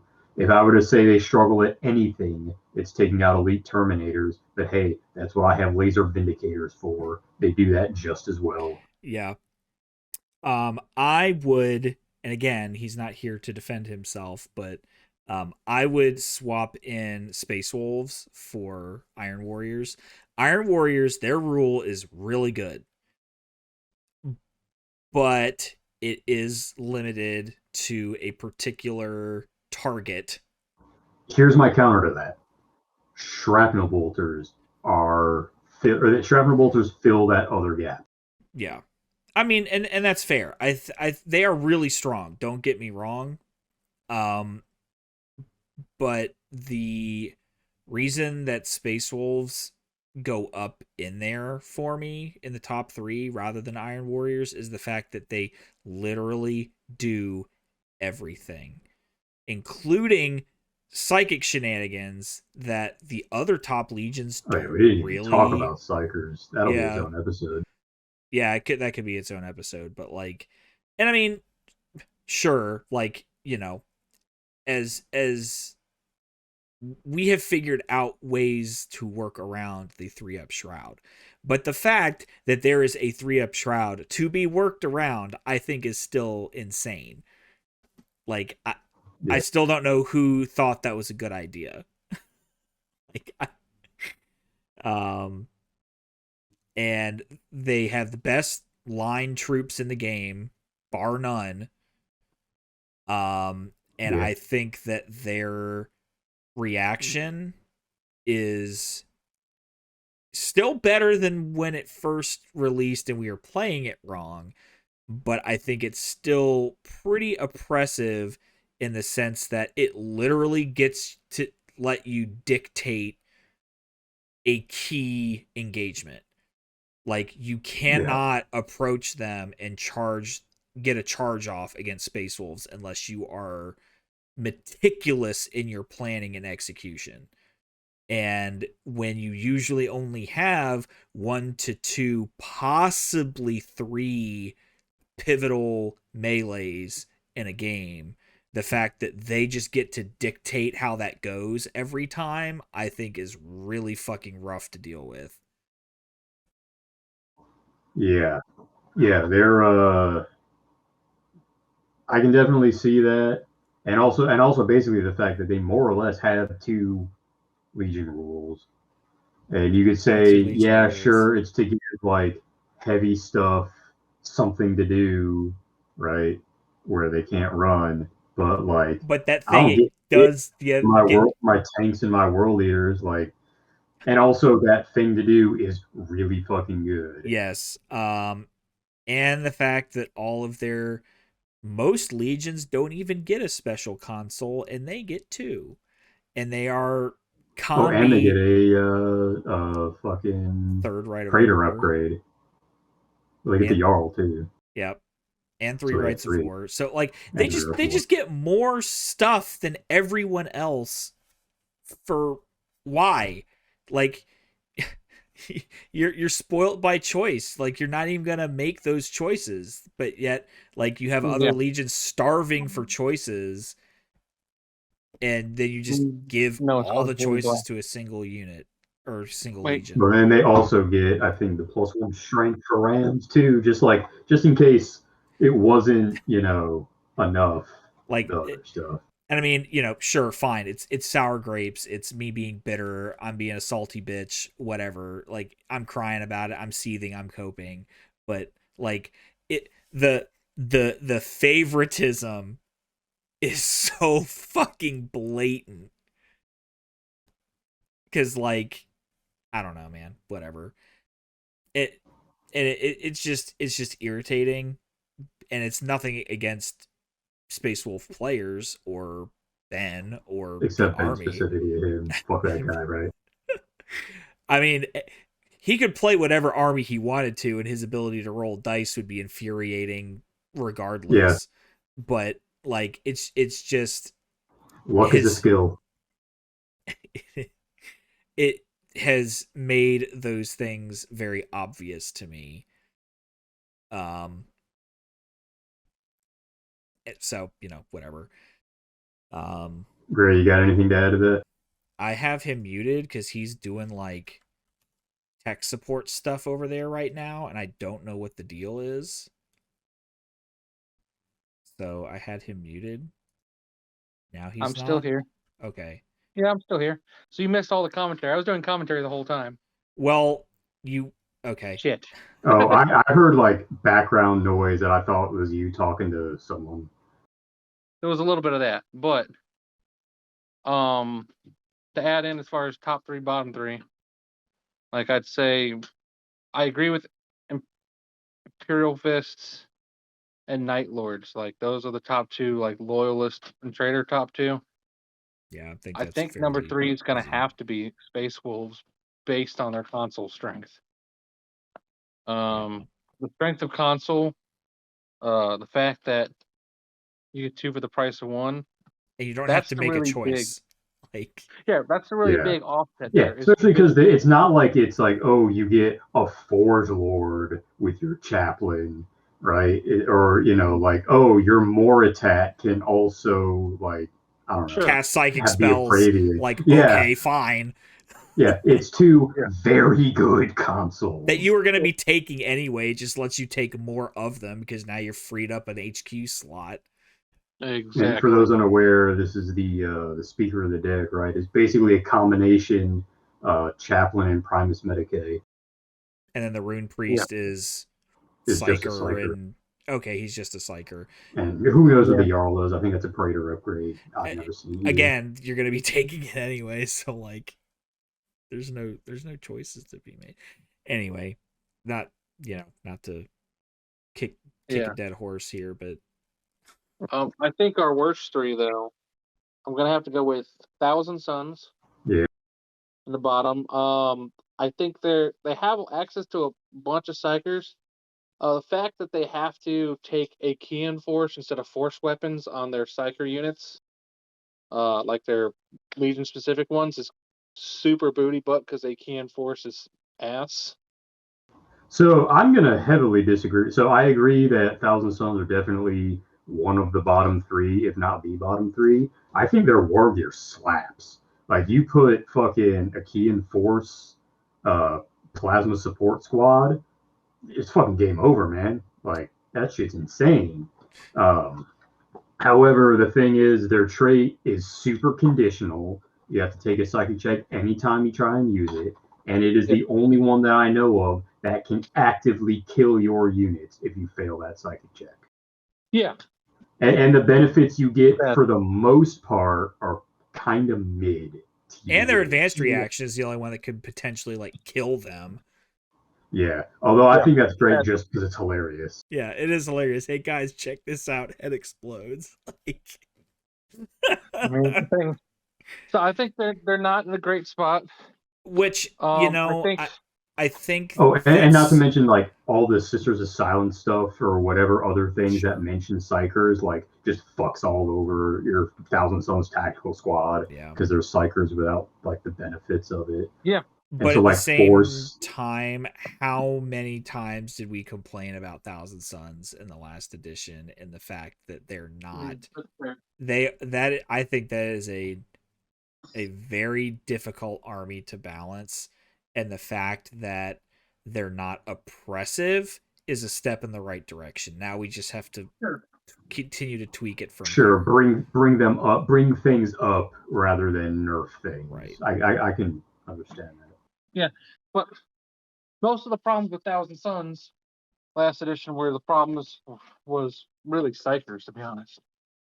Sure. So I'm trying to look through the book now. Can you still, like, I can't find, can you still make like your Praetor a Psyker? I think so. Frankly, I have not looked at Thousand Sons that much to know. I'm just like skimming the rules as I'm talking, so I'm not really taking it in. So I don't. On the Castellax unit. The other thing I'll say is their Castellax unit, which is the basis of one of their rights of war, sucks. Yeah. Oh yeah, it's totally. It's fucking one of the worst units in the game. It's a shit from a butt. Shit from a butt.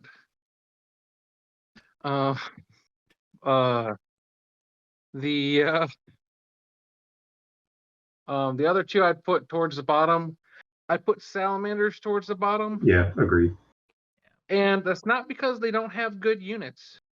Pyroclasts are incredibly durable and will live long enough to kill most things you throw at them. Fire Drakes are the best Terminator unit in the entire game. Oh yeah, Salamanders completely carried. Completely carried by their special units. Yes.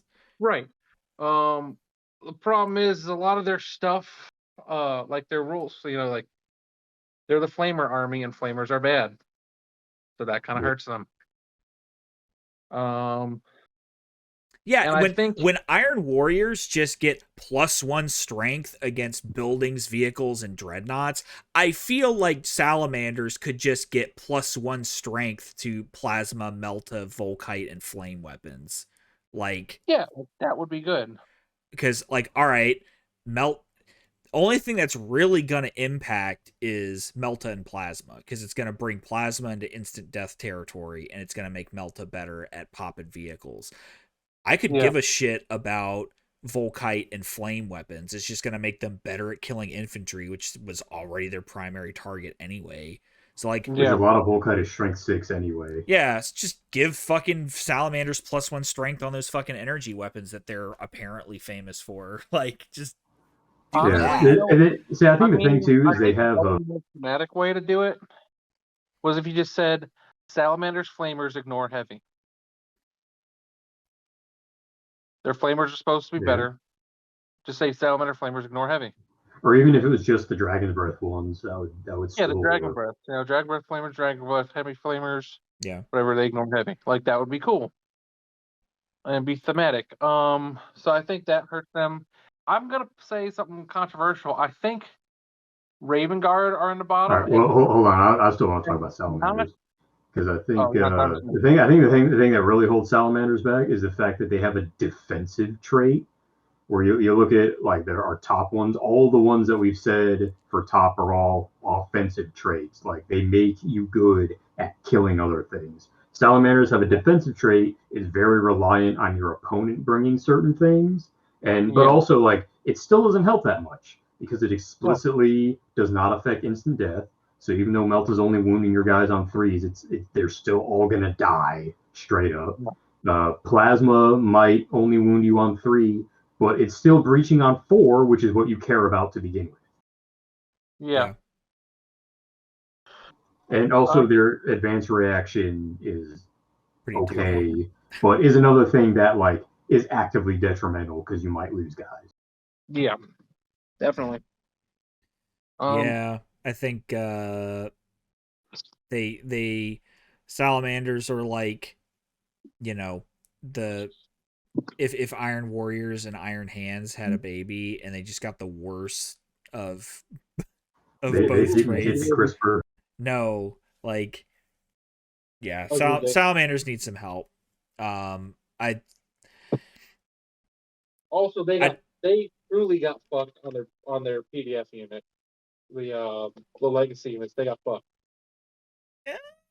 More than anyone else.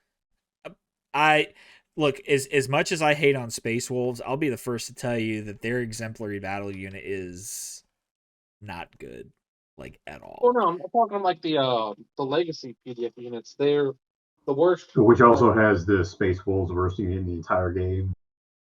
Oh, okay. You're talking about like Cassian Dracos and shit like that, right? They got Okay. a character. It's supposed to be like a Praetor level character.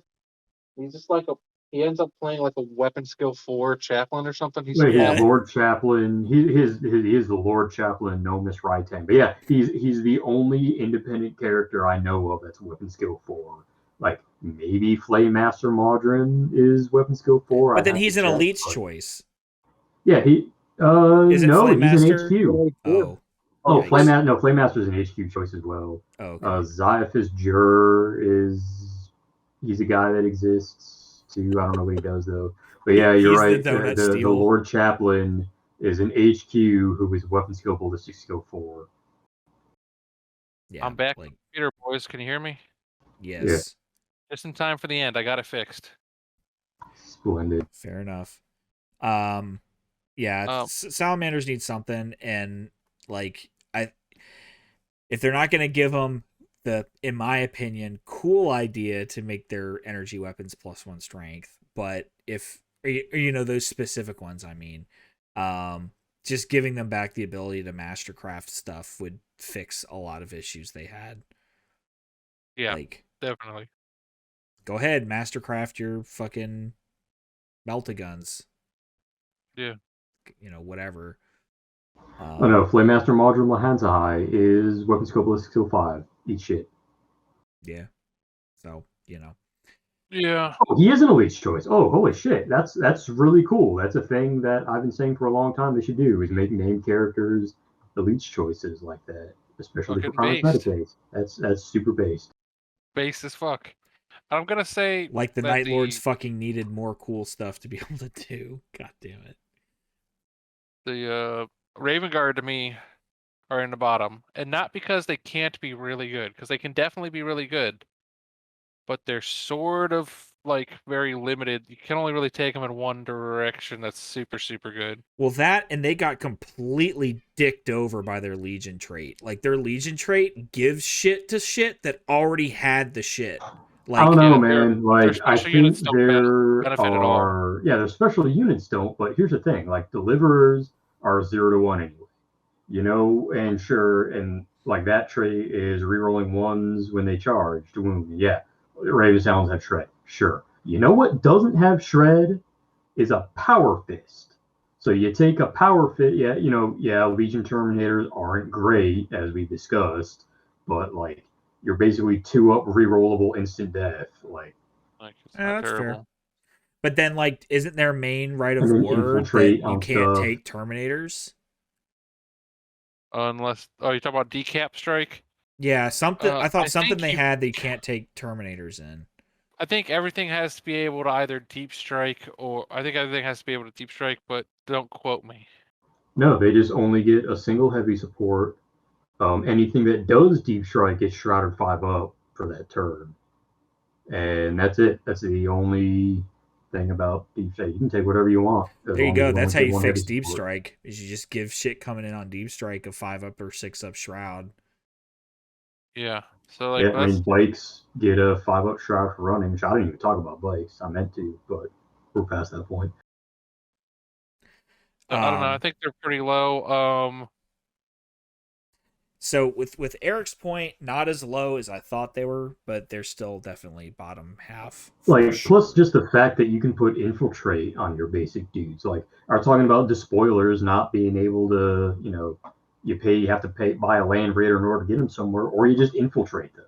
Yeah.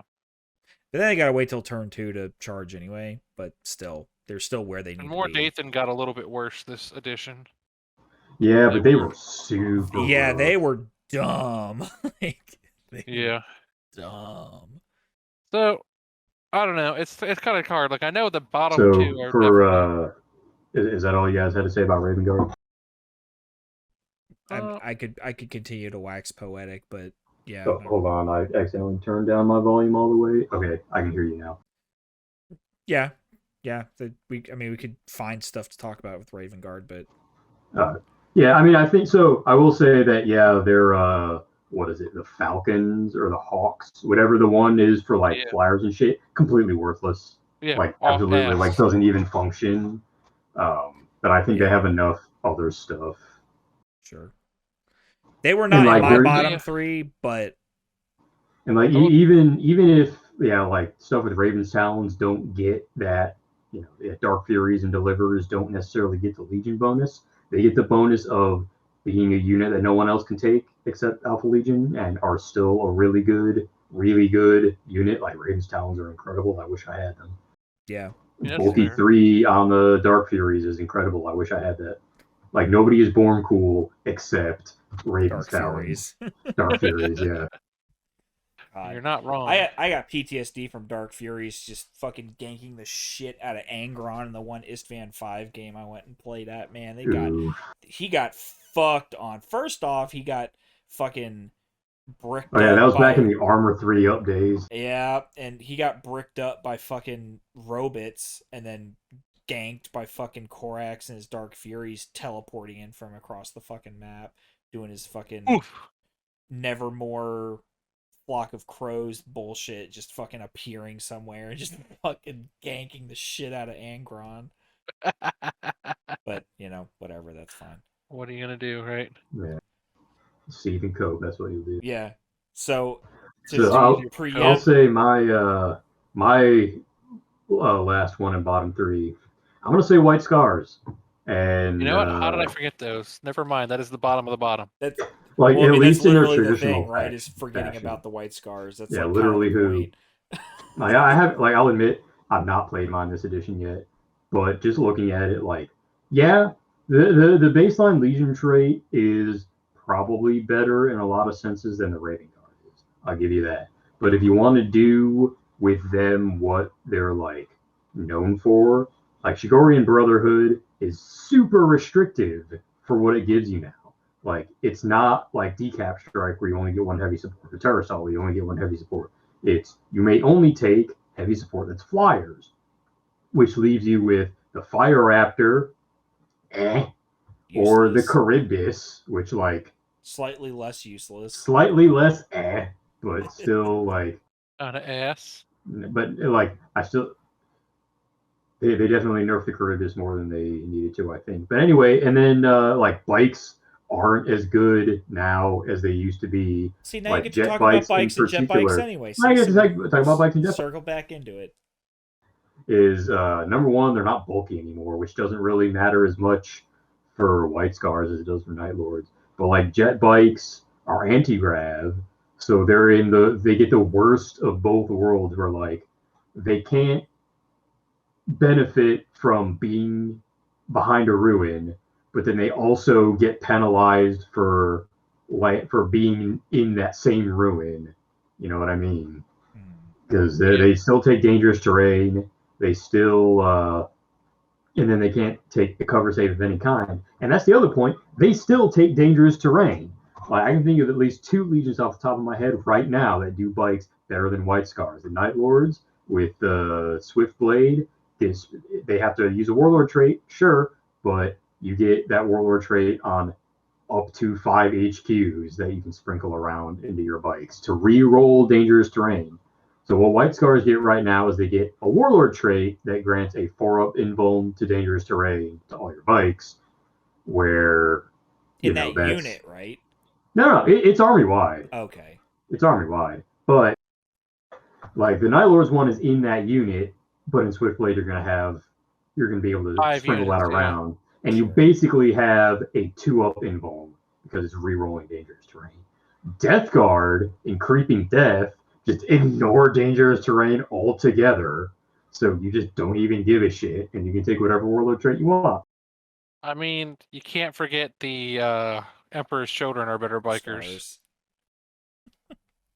Yeah, Mari Scars given that +1 move as long as the thing hasn't come out of reserve yet, and then everything that Emperor's Children do. Yeah. So there's that. Outright, jet bikes and outriders aren't as good anymore. Their special bike unit, the Golden Keshig, are heavy and slower than normal jet bikes. Like the Golden Keshig move 15 with the White Scars bonus, and I think like Sky Hunters move 16 by themselves. Mm-hmm. So other Legions generic jet bikes are faster than Golden Keshig and can run. Which the Kontos Power Lance is literally unusable if your charge is disordered. Yeah. What we were talking about earlier is we talked further about hold the line. Anything can hold the line, and like the things that you really want those Kontos Power Lances into, which because they're like brutal 3 and strength 10 when they AP1. actually They get fuck to real do hard. the thing. But here's the thing: you get one, and you only get to use them if you charge. You don't get to use them if it's a disordered charge because it says successful charge, and things that are fearless auto pass the morale check for hold the line. Meaning, if you go, I really need to kill that dreadnought that's over there, and I want to lance the fuck out better? of it. What's better than a strength 10 AP1 brutal 3 or however many it is? Like, well, he just goes, no, you just don't get to do that, buddy. Eat shit. There's that Justarin squad that I want to get in there and fuck up at super high initiative because they're like Sunstrike 4 or some shit. And like, the sad part is that's the better of their 2 units. It's not even so much the fact that like something can get turned off by disordered, because like, okay, like if it was a thing of like, okay, then it doesn't get the Sunstrike 4, or like it, they don't get their Hammer of Wrath, but like you literally cannot even use the weapon that is like the only weapon that they have. Like, otherwise they have chain swords. You can give like a Thunder Hammer in there, which is not nothing, but and the other thing is common wisdom is, hey, you put a chaplain in there because you would only get one. I can't remember right now if it's only 1 attack still, but like you don't get many, and the easy way to go about circumventing that was to put in a chaplain to give you hatred.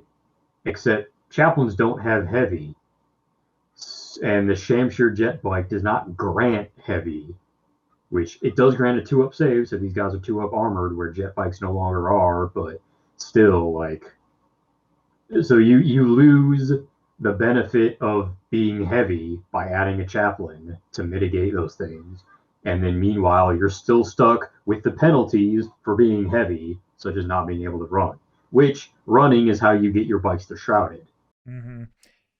So it's ungainly, so it can only be used if you make a successful charge, and it doesn't get bonus attacks for charging or any other special rule that normally grants additional attacks.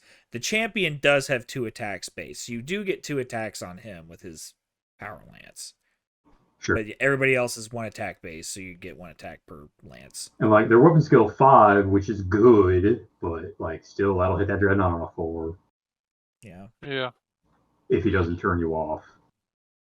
And it's one of those things where Ben will say, you just have to put those charge reactions somewhere else and force those. But like, if I have even a whiff of an inkling that there is going to be a unit of Golden Keshig, and you're going to see them coming because they're not as fast as other jet bikes. You're going to see them coming, then I'm just going to hold, like, there is nothing that I want to react to more than that. And then if you don't charge with them and I didn't get to use a reaction, well, then you just didn't get to charge with your golden Kesha. Like eat shit. It's the same idea. I guess can they be taken as troops in Nope. True No. Warrior Brotherhood? Okay, so you max out at 3 units of them. Like, I guess you just take 3 units of 5 or whatever and just line up, like, just have them fucking mob one thing. Sure, you have to really want it. But that's what, like 800 points to just mob that one fucking thing. Well, see, the sad part is they're still better than Eben Keshig. I disagree. Okay, so the thing that keeps White Scars from being like Salamander's tier or Thousand Suns tier for me is the fact that holy shit, Sagyar Mazan slaps. That Rite of War is so fucking good. I think Eben Keshig are really good. I think they're made a lot better by Sagyar Mazan simply because you can actually put independent characters with them at that point because your independent characters that holds them back. Get the Karash. Yeah. But like you can bypass that, and it's not even hard to bypass that, and you're gonna get rewarded very, very well for bypassing that. Like it's like the Space Wolves. There's not a choice to make, really. Yeah. I mean, yeah, I think that's a super good Rite of War, but the rest of it, like it just like Salamanders have fantastic units. Like it's just not enough to really bring them up. And in their traditional fashion that you want to take them, like, because I got your Oregon Brotherhood list, that's not going to change. I think it's a little bit better now that I can put the multi-meltas on my troops choices. It's pretty good. But yeah, just jet bikes are not in a fantastic spot. They needed to retain. They were 1 wound last edition, right? They were 1 wound last edition, yeah. Okay. T5, 1 wound, 2 up save. I think the removing both T5 and the 2 up save and giving them the additional wound was not the correct decision there. I think there is one way where it could have been a better decision, and that's if a jet bike gave you an additional wound the way Terminator armor does. Because then you can put one on your HQs and have a 4 wound Praetor, just like you can have a 4 wound Terminator Praetor. Sure. Like maybe that might be a little strong, maybe, but I think Ether Rune armor does something like that. Don't quote me on that. Fair enough. Yeah, once again, Space Wolves getting something that some other Legion does and just doing it better. Not to mention like the Stormseer. So the Stormseer Psychic Discipline. Now, granted, if you take the Stormseer, like you can still take a regular Librarian if you really want to, and the Stormseer is a little restricted in what it can take, but it can still take the good stuff. Like you're not missing out on the disciplines that the Stormseer can't take, but just the regular Psychic discipline of the Stormseer is not good. Like because there's the one that basically gives you like Fleet 2 or Fleet 4 if you pass the Psychic check. But you can't move if you're going to do that, which means like the amount of setup that you have to do in order to make that work. And like he's probably in a unit of like the Dark Sons of Death, who can take as a retinue for him. Like they want to be in melee real bad, but you can't use it for them because either that or you're putting him in a stationary chaff unit or either a stationary or a chaff unit to just buff everything else, which then sure. And then which that's almost like a one-use thing. Like, oh, I'm gonna buff my Golden Keshe. Sure. They're gonna start over here on this side of the board. I'm gonna give them Fleet 4 so that they can semi-ponderously zoom over there a little ways and then charge a thing real good. But then that's like a one-use thing because they're not coming back. You're not coming back to your side of the table to do that again. Yeah. So here's a. And then the shooting attack is okay. It's strength 4, AP 4 large blast, and you can use force to make it strength 8. It's like a less Lightning bolt. good Earthshaker. Yeah.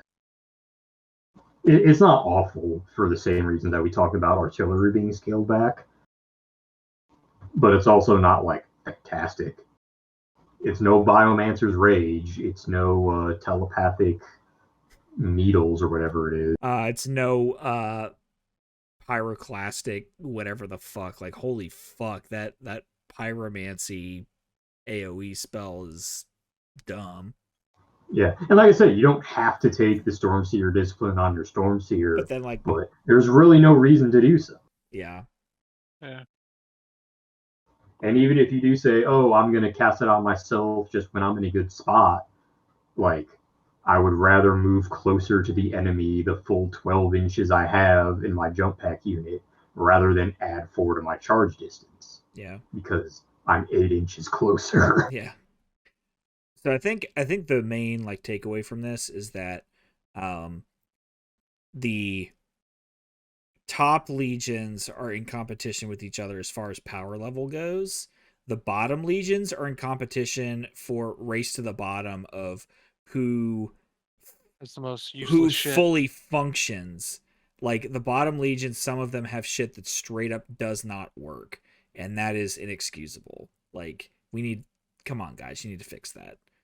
Now, Sure. with that said, you can play a perfectly fine and competitive force with any legion. Like, Yes. just 100% because, agreed. like, you don't have to take Shigorian Brotherhood, you don't have to take a Stormseer. Sagar Amazon slaps. Even like Armored Spearhead or something would be really cool with +1 inch moving tanks. Like, that's an idea I've had for a long time that I'm never going to do, but it would be really cool. Even if you just rely on your Dark Furies and Deliverers, like Decap Strike is still real good. Despoilers and Land Raiders, Eric, with +1 to move. There you go. There's where you put your Despoilers, because then they're getting +1 on that charge coming out of those Land Raiders. They sure are. I mean, yeah, that's not nothing. That's not bad. It's just not as good as anything else. Yeah. So there is 2 honorable mentions I want to make. One, I do want to give the Ultramarines an honorable mention for having the worst goddamn right of war in the game. Yep. Sure. Yeah. Bar none, not usable at all. Hands down, awful. Hands down, and they only have broken. one. And they only have one. It's the only right of war, and it's the worst goddamn right of war in the game. So, just want to throw that out there. Also, like, not even mentioning the fact that rules is written, the whatever interlocking tactics it's called now, is a model by model basis and not a unit basis. Like, I know we as a group are not playing it that way because that's stupid, but technically that is how it works. Is it really model? I thought it was unit model. Shit. No, it is a model, like the attacking model is within 6 inches. That's asinine. You'd have to, like, measure the squad out, and some of them are shooting at higher. That's ass. Yeah. Yeah. However, like, the Ultramarines units are fantastic. Like, say, like the Salamanders, like they are supported by their fantastic units, and the fact that if you can make their Legion rule work, it works really well. Yeah. It's like shittier Imperial fists.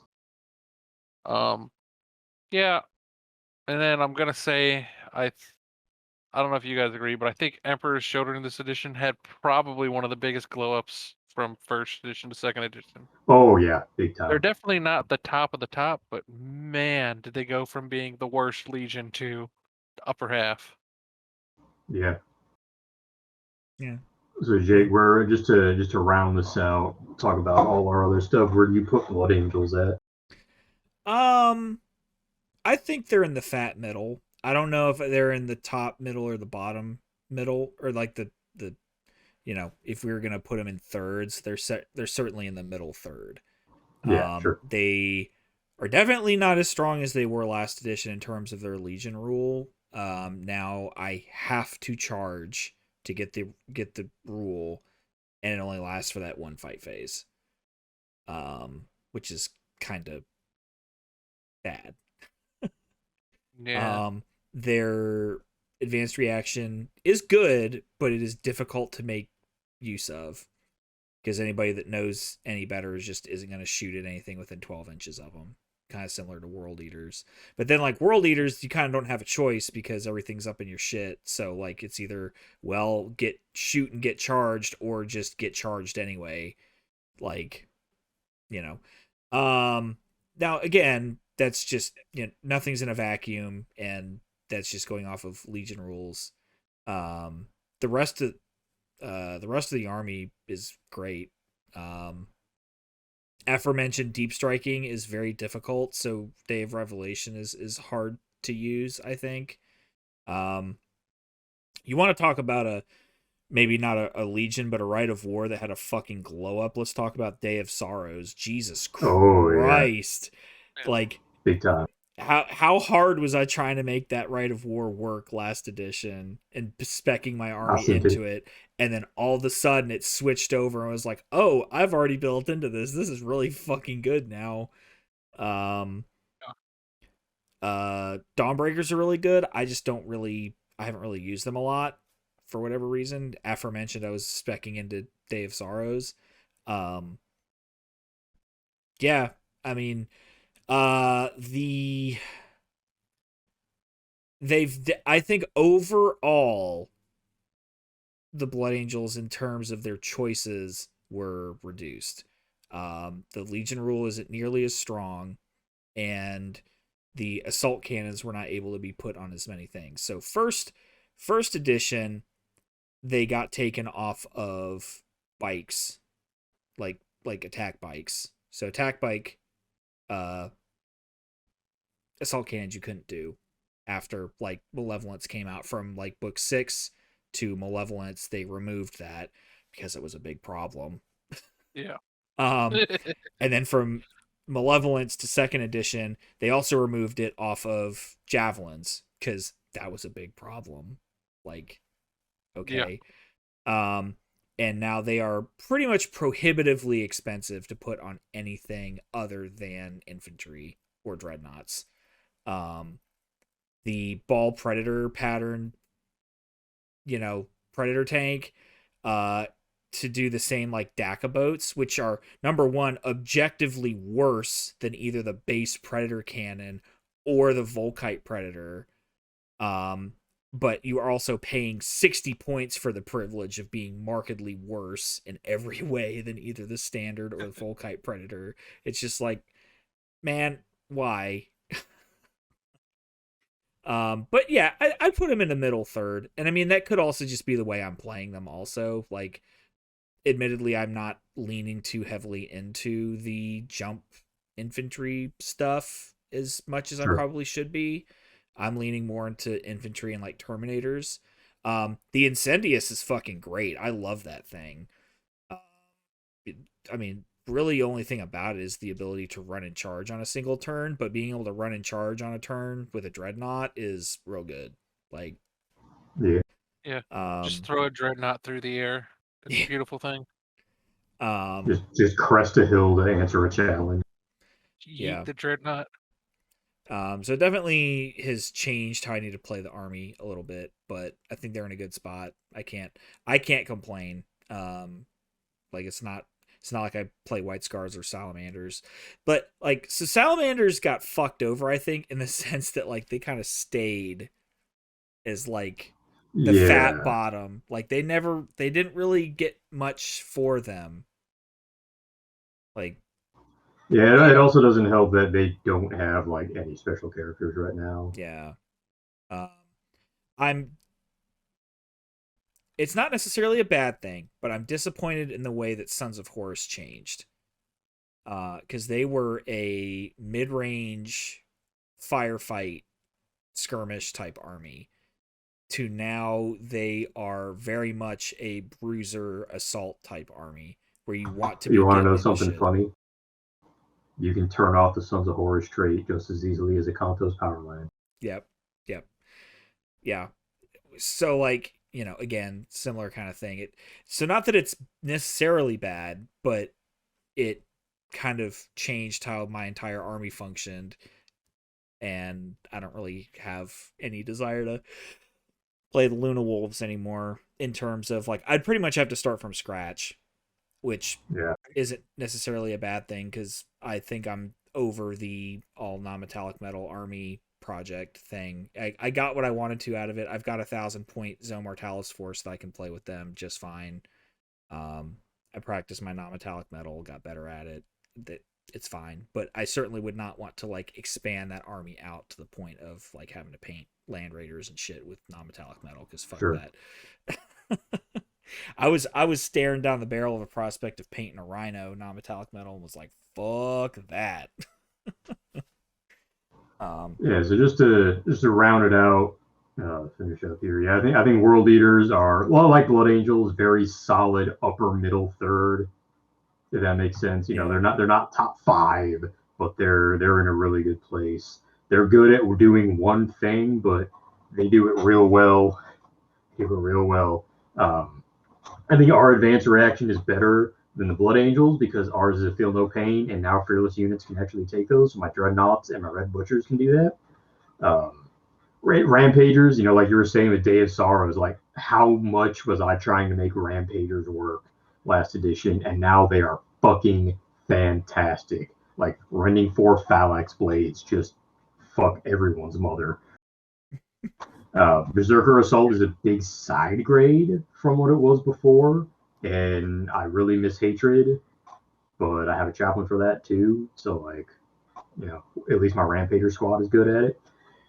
The thing that it's made me do, like we were talking about restructuring, like I have significantly more tanks in the army now, just in the fact that I have any tanks at all.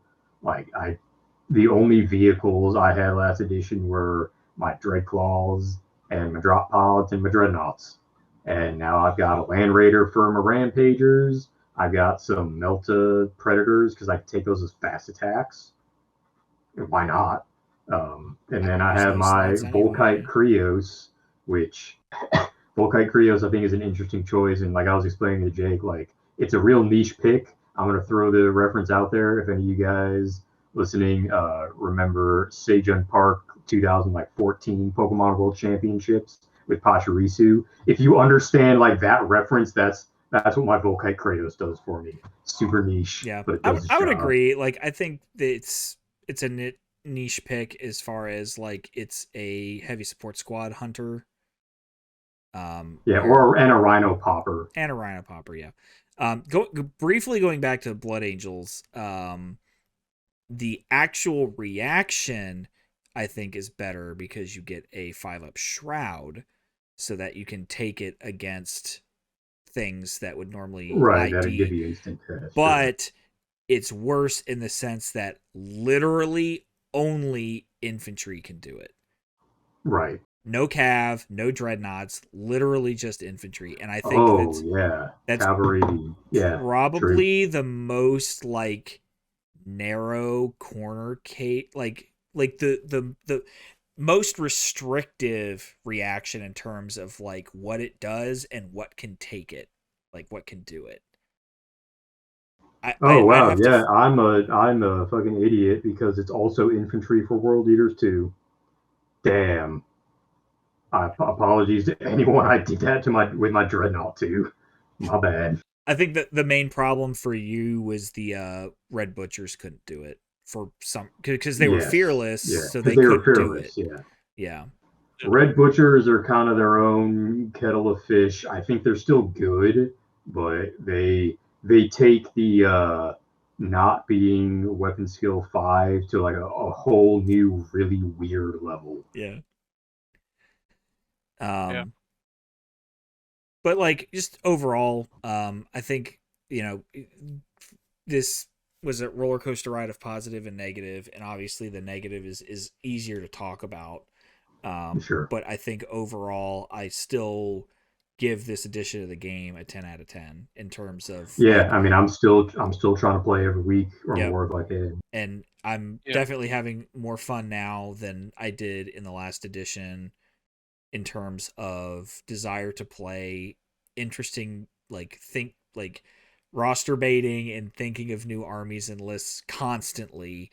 Like that's why I wanted to talk about those Indomitus Terminators because those were living in my head rent free all weekend. Like, you know, it it's a whole new world for Heresy players in terms of not just things that changed and new things to think about, but also in terms of how fucking stale the old edition of the game was, and how it had been stale for so long, and how like it was almost like rock paper scissors type thing of like somebody rocks up with a particular list and you're just like, okay, well, I'm losing this game. Like not Well, even the in, old edition. Go ahead.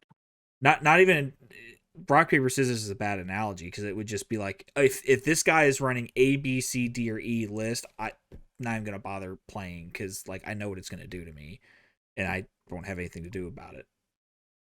Whereas now there is more, I think, of a rock paper scissors type dynamic to the game, where if I take this, it'll beat that, but then the other thing will counter me now. Other than, and there are obviously specific examples that go outside of that, and those can be talked about later, I guess. But just overall, I'm very happy with the game, and I think it's in a great spot. We just need to keep working on it. It needs to get some update love to it, and we need to either get some update love to it, or we just need to go ahead and get everything out so that then we can make some update love to it all at once. Because I think now it's kind of starting to get to the point where, okay, some of the stuff really needs to be addressed, and it should have been addressed day one, but it wasn't. Like, okay, come on, guys, let's let's go. Yeah, I think the big thing between this edition and the last edition is the amount of things that are just brokenly good has gone down. Like Mechanicum as a faction was brokenly good. It had no bad answers. There was never a bad choice as a Mechanicum player. I'm going to go so far as to say that right now, Ordo Reductor is a bad choice. And I say that as someone who is now playing Reductor. It is not a good rule set that you get, because it's easy to screw yourself over with that terrain thing, and you cannot fix your own vehicles. I'd go a step further for Gray's earlier statement. Just say I think that overall this edition, there's less stuff that's just broken. There's obviously things that don't work or don't function as intended, but I think overall the instances of that are way down. Yeah. And I think the other thing that helps the edition is that you got, now I mean, they're not perfect, but you got all the legions all at once. You didn't wait from 2012 to 2020 to get your full legion army list like some of the legions did. And that's one of the things. So you don't want to see a Warhammer edition go like how 8th and 9th are going, where now they're getting ready for 10th, which is 5 years after 8th came out as the last edition, big air quotes. The living edition, as it were. So you don't want that, but you were in one edition with no real overhaul from 2012 to 2022. Yeah. And It's in the a little beginning too of long. in the beginning of Heresy, you got like books and armies and large chunks of models like every like 9 months. And then towards the end, you're like, okay, it's been like 3 years. Can I get a fucking Blood Angels book? What's up? Yeah. Please, sir, just a scrap of resin. Yes, anything. Just please, no more fucking single model characters. Yeah, we were shown and never actually given the adamantic pavés to the point now where it's not even in the game anymore. They just were like, never mind, forget about it. But yeah, I mean, I'd rather be on this side of things of slow, steady, gradual releases. But my complaint is coming from a good place in terms of like wanting something. Like, I certainly don't want a 3 to 6 month big FAQ like they're always doing for 40K and Age of Sigmar. I don't want that. That's not the game I want to play. Yeah, no. Like, so here's something that we can like try and bring it back to something positive is obviously, FAQs come out and they are based on questions that Games Workshop has asked. Do you guys, where, like, if we have a question that needs to be addressed or something that needs to be addressed, where can we send that query to? Yeah. And don't maybe know our off- listeners can do the same. Well, we can figure it out and like put it somewhere. I mean, I think where you it's just accessible. send it to like there's some email address that's like FAQs, and then like based on the number of questions that they get an FAQ about, which that so I.e., if it's frequent enough. to drag it back frequently down to slightly negative, question. I'm sus of that particular system, because how many people truly asked Games Workshop, does the twin linked special rule grant the twin linked special rule? See, How that many was the people kind of shit I was really like, people are asked asking that shit. We need to ask better questions than that. Yeah, like Yeah. like that's the Who Wants to Be a Millionaire, ask the audience lifeline, and they just completely troll the fuck out of you. Like that's what happened with that one. Like how many people really asked that question and like weren't trolling? Because I feel like that was kind of a troll. Yeah. But anyway, I think their big major thing is finish the factions out that they've advertised, get them on the table, and then just leave the system alone for half a year, see how it plays after they're out. well, and that's the thing. I think that's what they And were trying to FAQ it. do, but then like They need to get 'em out. they're dragging their feet on the last couple, and now it's been 6 months, and it's like, okay, well, there's They The other refuse ones to know. elaborate further. more ball over everybody. Refuse to elaborate further. Yeah. Drop 21 of 26 or 25 armies, refuse to elaborate further. But anyway, so hopefully this has been interesting at least. Give us your thoughts and opinions on what either in the comments or in an email, argeltalkpodcast@gmail.com. What are your thoughts on the game? How are you feeling? Are you excited like we are? Are you bitter and disenchanted because your army got fucked up? Like, where are you at with it? Tell us. What's a question that you think needs FAQing? I mean, maybe it's a question that we've, maybe not a, like, I think we found most of the things in the game that probably need an FAQ, and at least as a community have, or a group, I should like, a local scene, I should say, have figured out what our answer to it is. And I think most of them are pretty logical and at least make some sense, even if we don't all agree with them all the time. At least they're consistent. If there's something that your local group's struggling with, and maybe ask that question, maybe we already have a workable answer to it. Not that it's official or that it's the answer, but it's an answer that works for us and that we think makes sense. But yeah, give us your thoughts. If you have a list you want us to help you workshop like we did in the last listener episode, can shoot that to us. I think we tend to lean towards the more competitive side of things in terms of like taking efficient or good playable lists. So we're not certainly purely narrative folks over here. So if you're asking us for a list, take that with a grain of salt. But we'll certainly still not tell you to take random tech marines and random units to give them cognoscignums. Like, sure, you could do that, but like, We're not going to steer people fully wrong just for the lulz. Sure. Yeah. But yeah, hopefully you guys enjoyed listening. Give us your thoughts, or if you want us, as always, to tell us just go fuck ourselves, you can do that too. I've been waiting for that forever. Me too, man. Like someone needs to give me permission. Somebody just needs me. I just need somebody to tell me to go fuck myself. Like that's what I've been missing in my life, and I'm ready for it. So somebody tell the fucking missus do it. to seethe and cope next time she's mad, bro. Add seethe and cope to the list of what Eric, what was the last one you had that was like, when did you come to bed? I don't know, ask your mom. I was like, whenever your mother finished. Anyway, thanks for listening, guys. We'll catch you on the next one. Until then, see you then, Cope, I guess. Bye.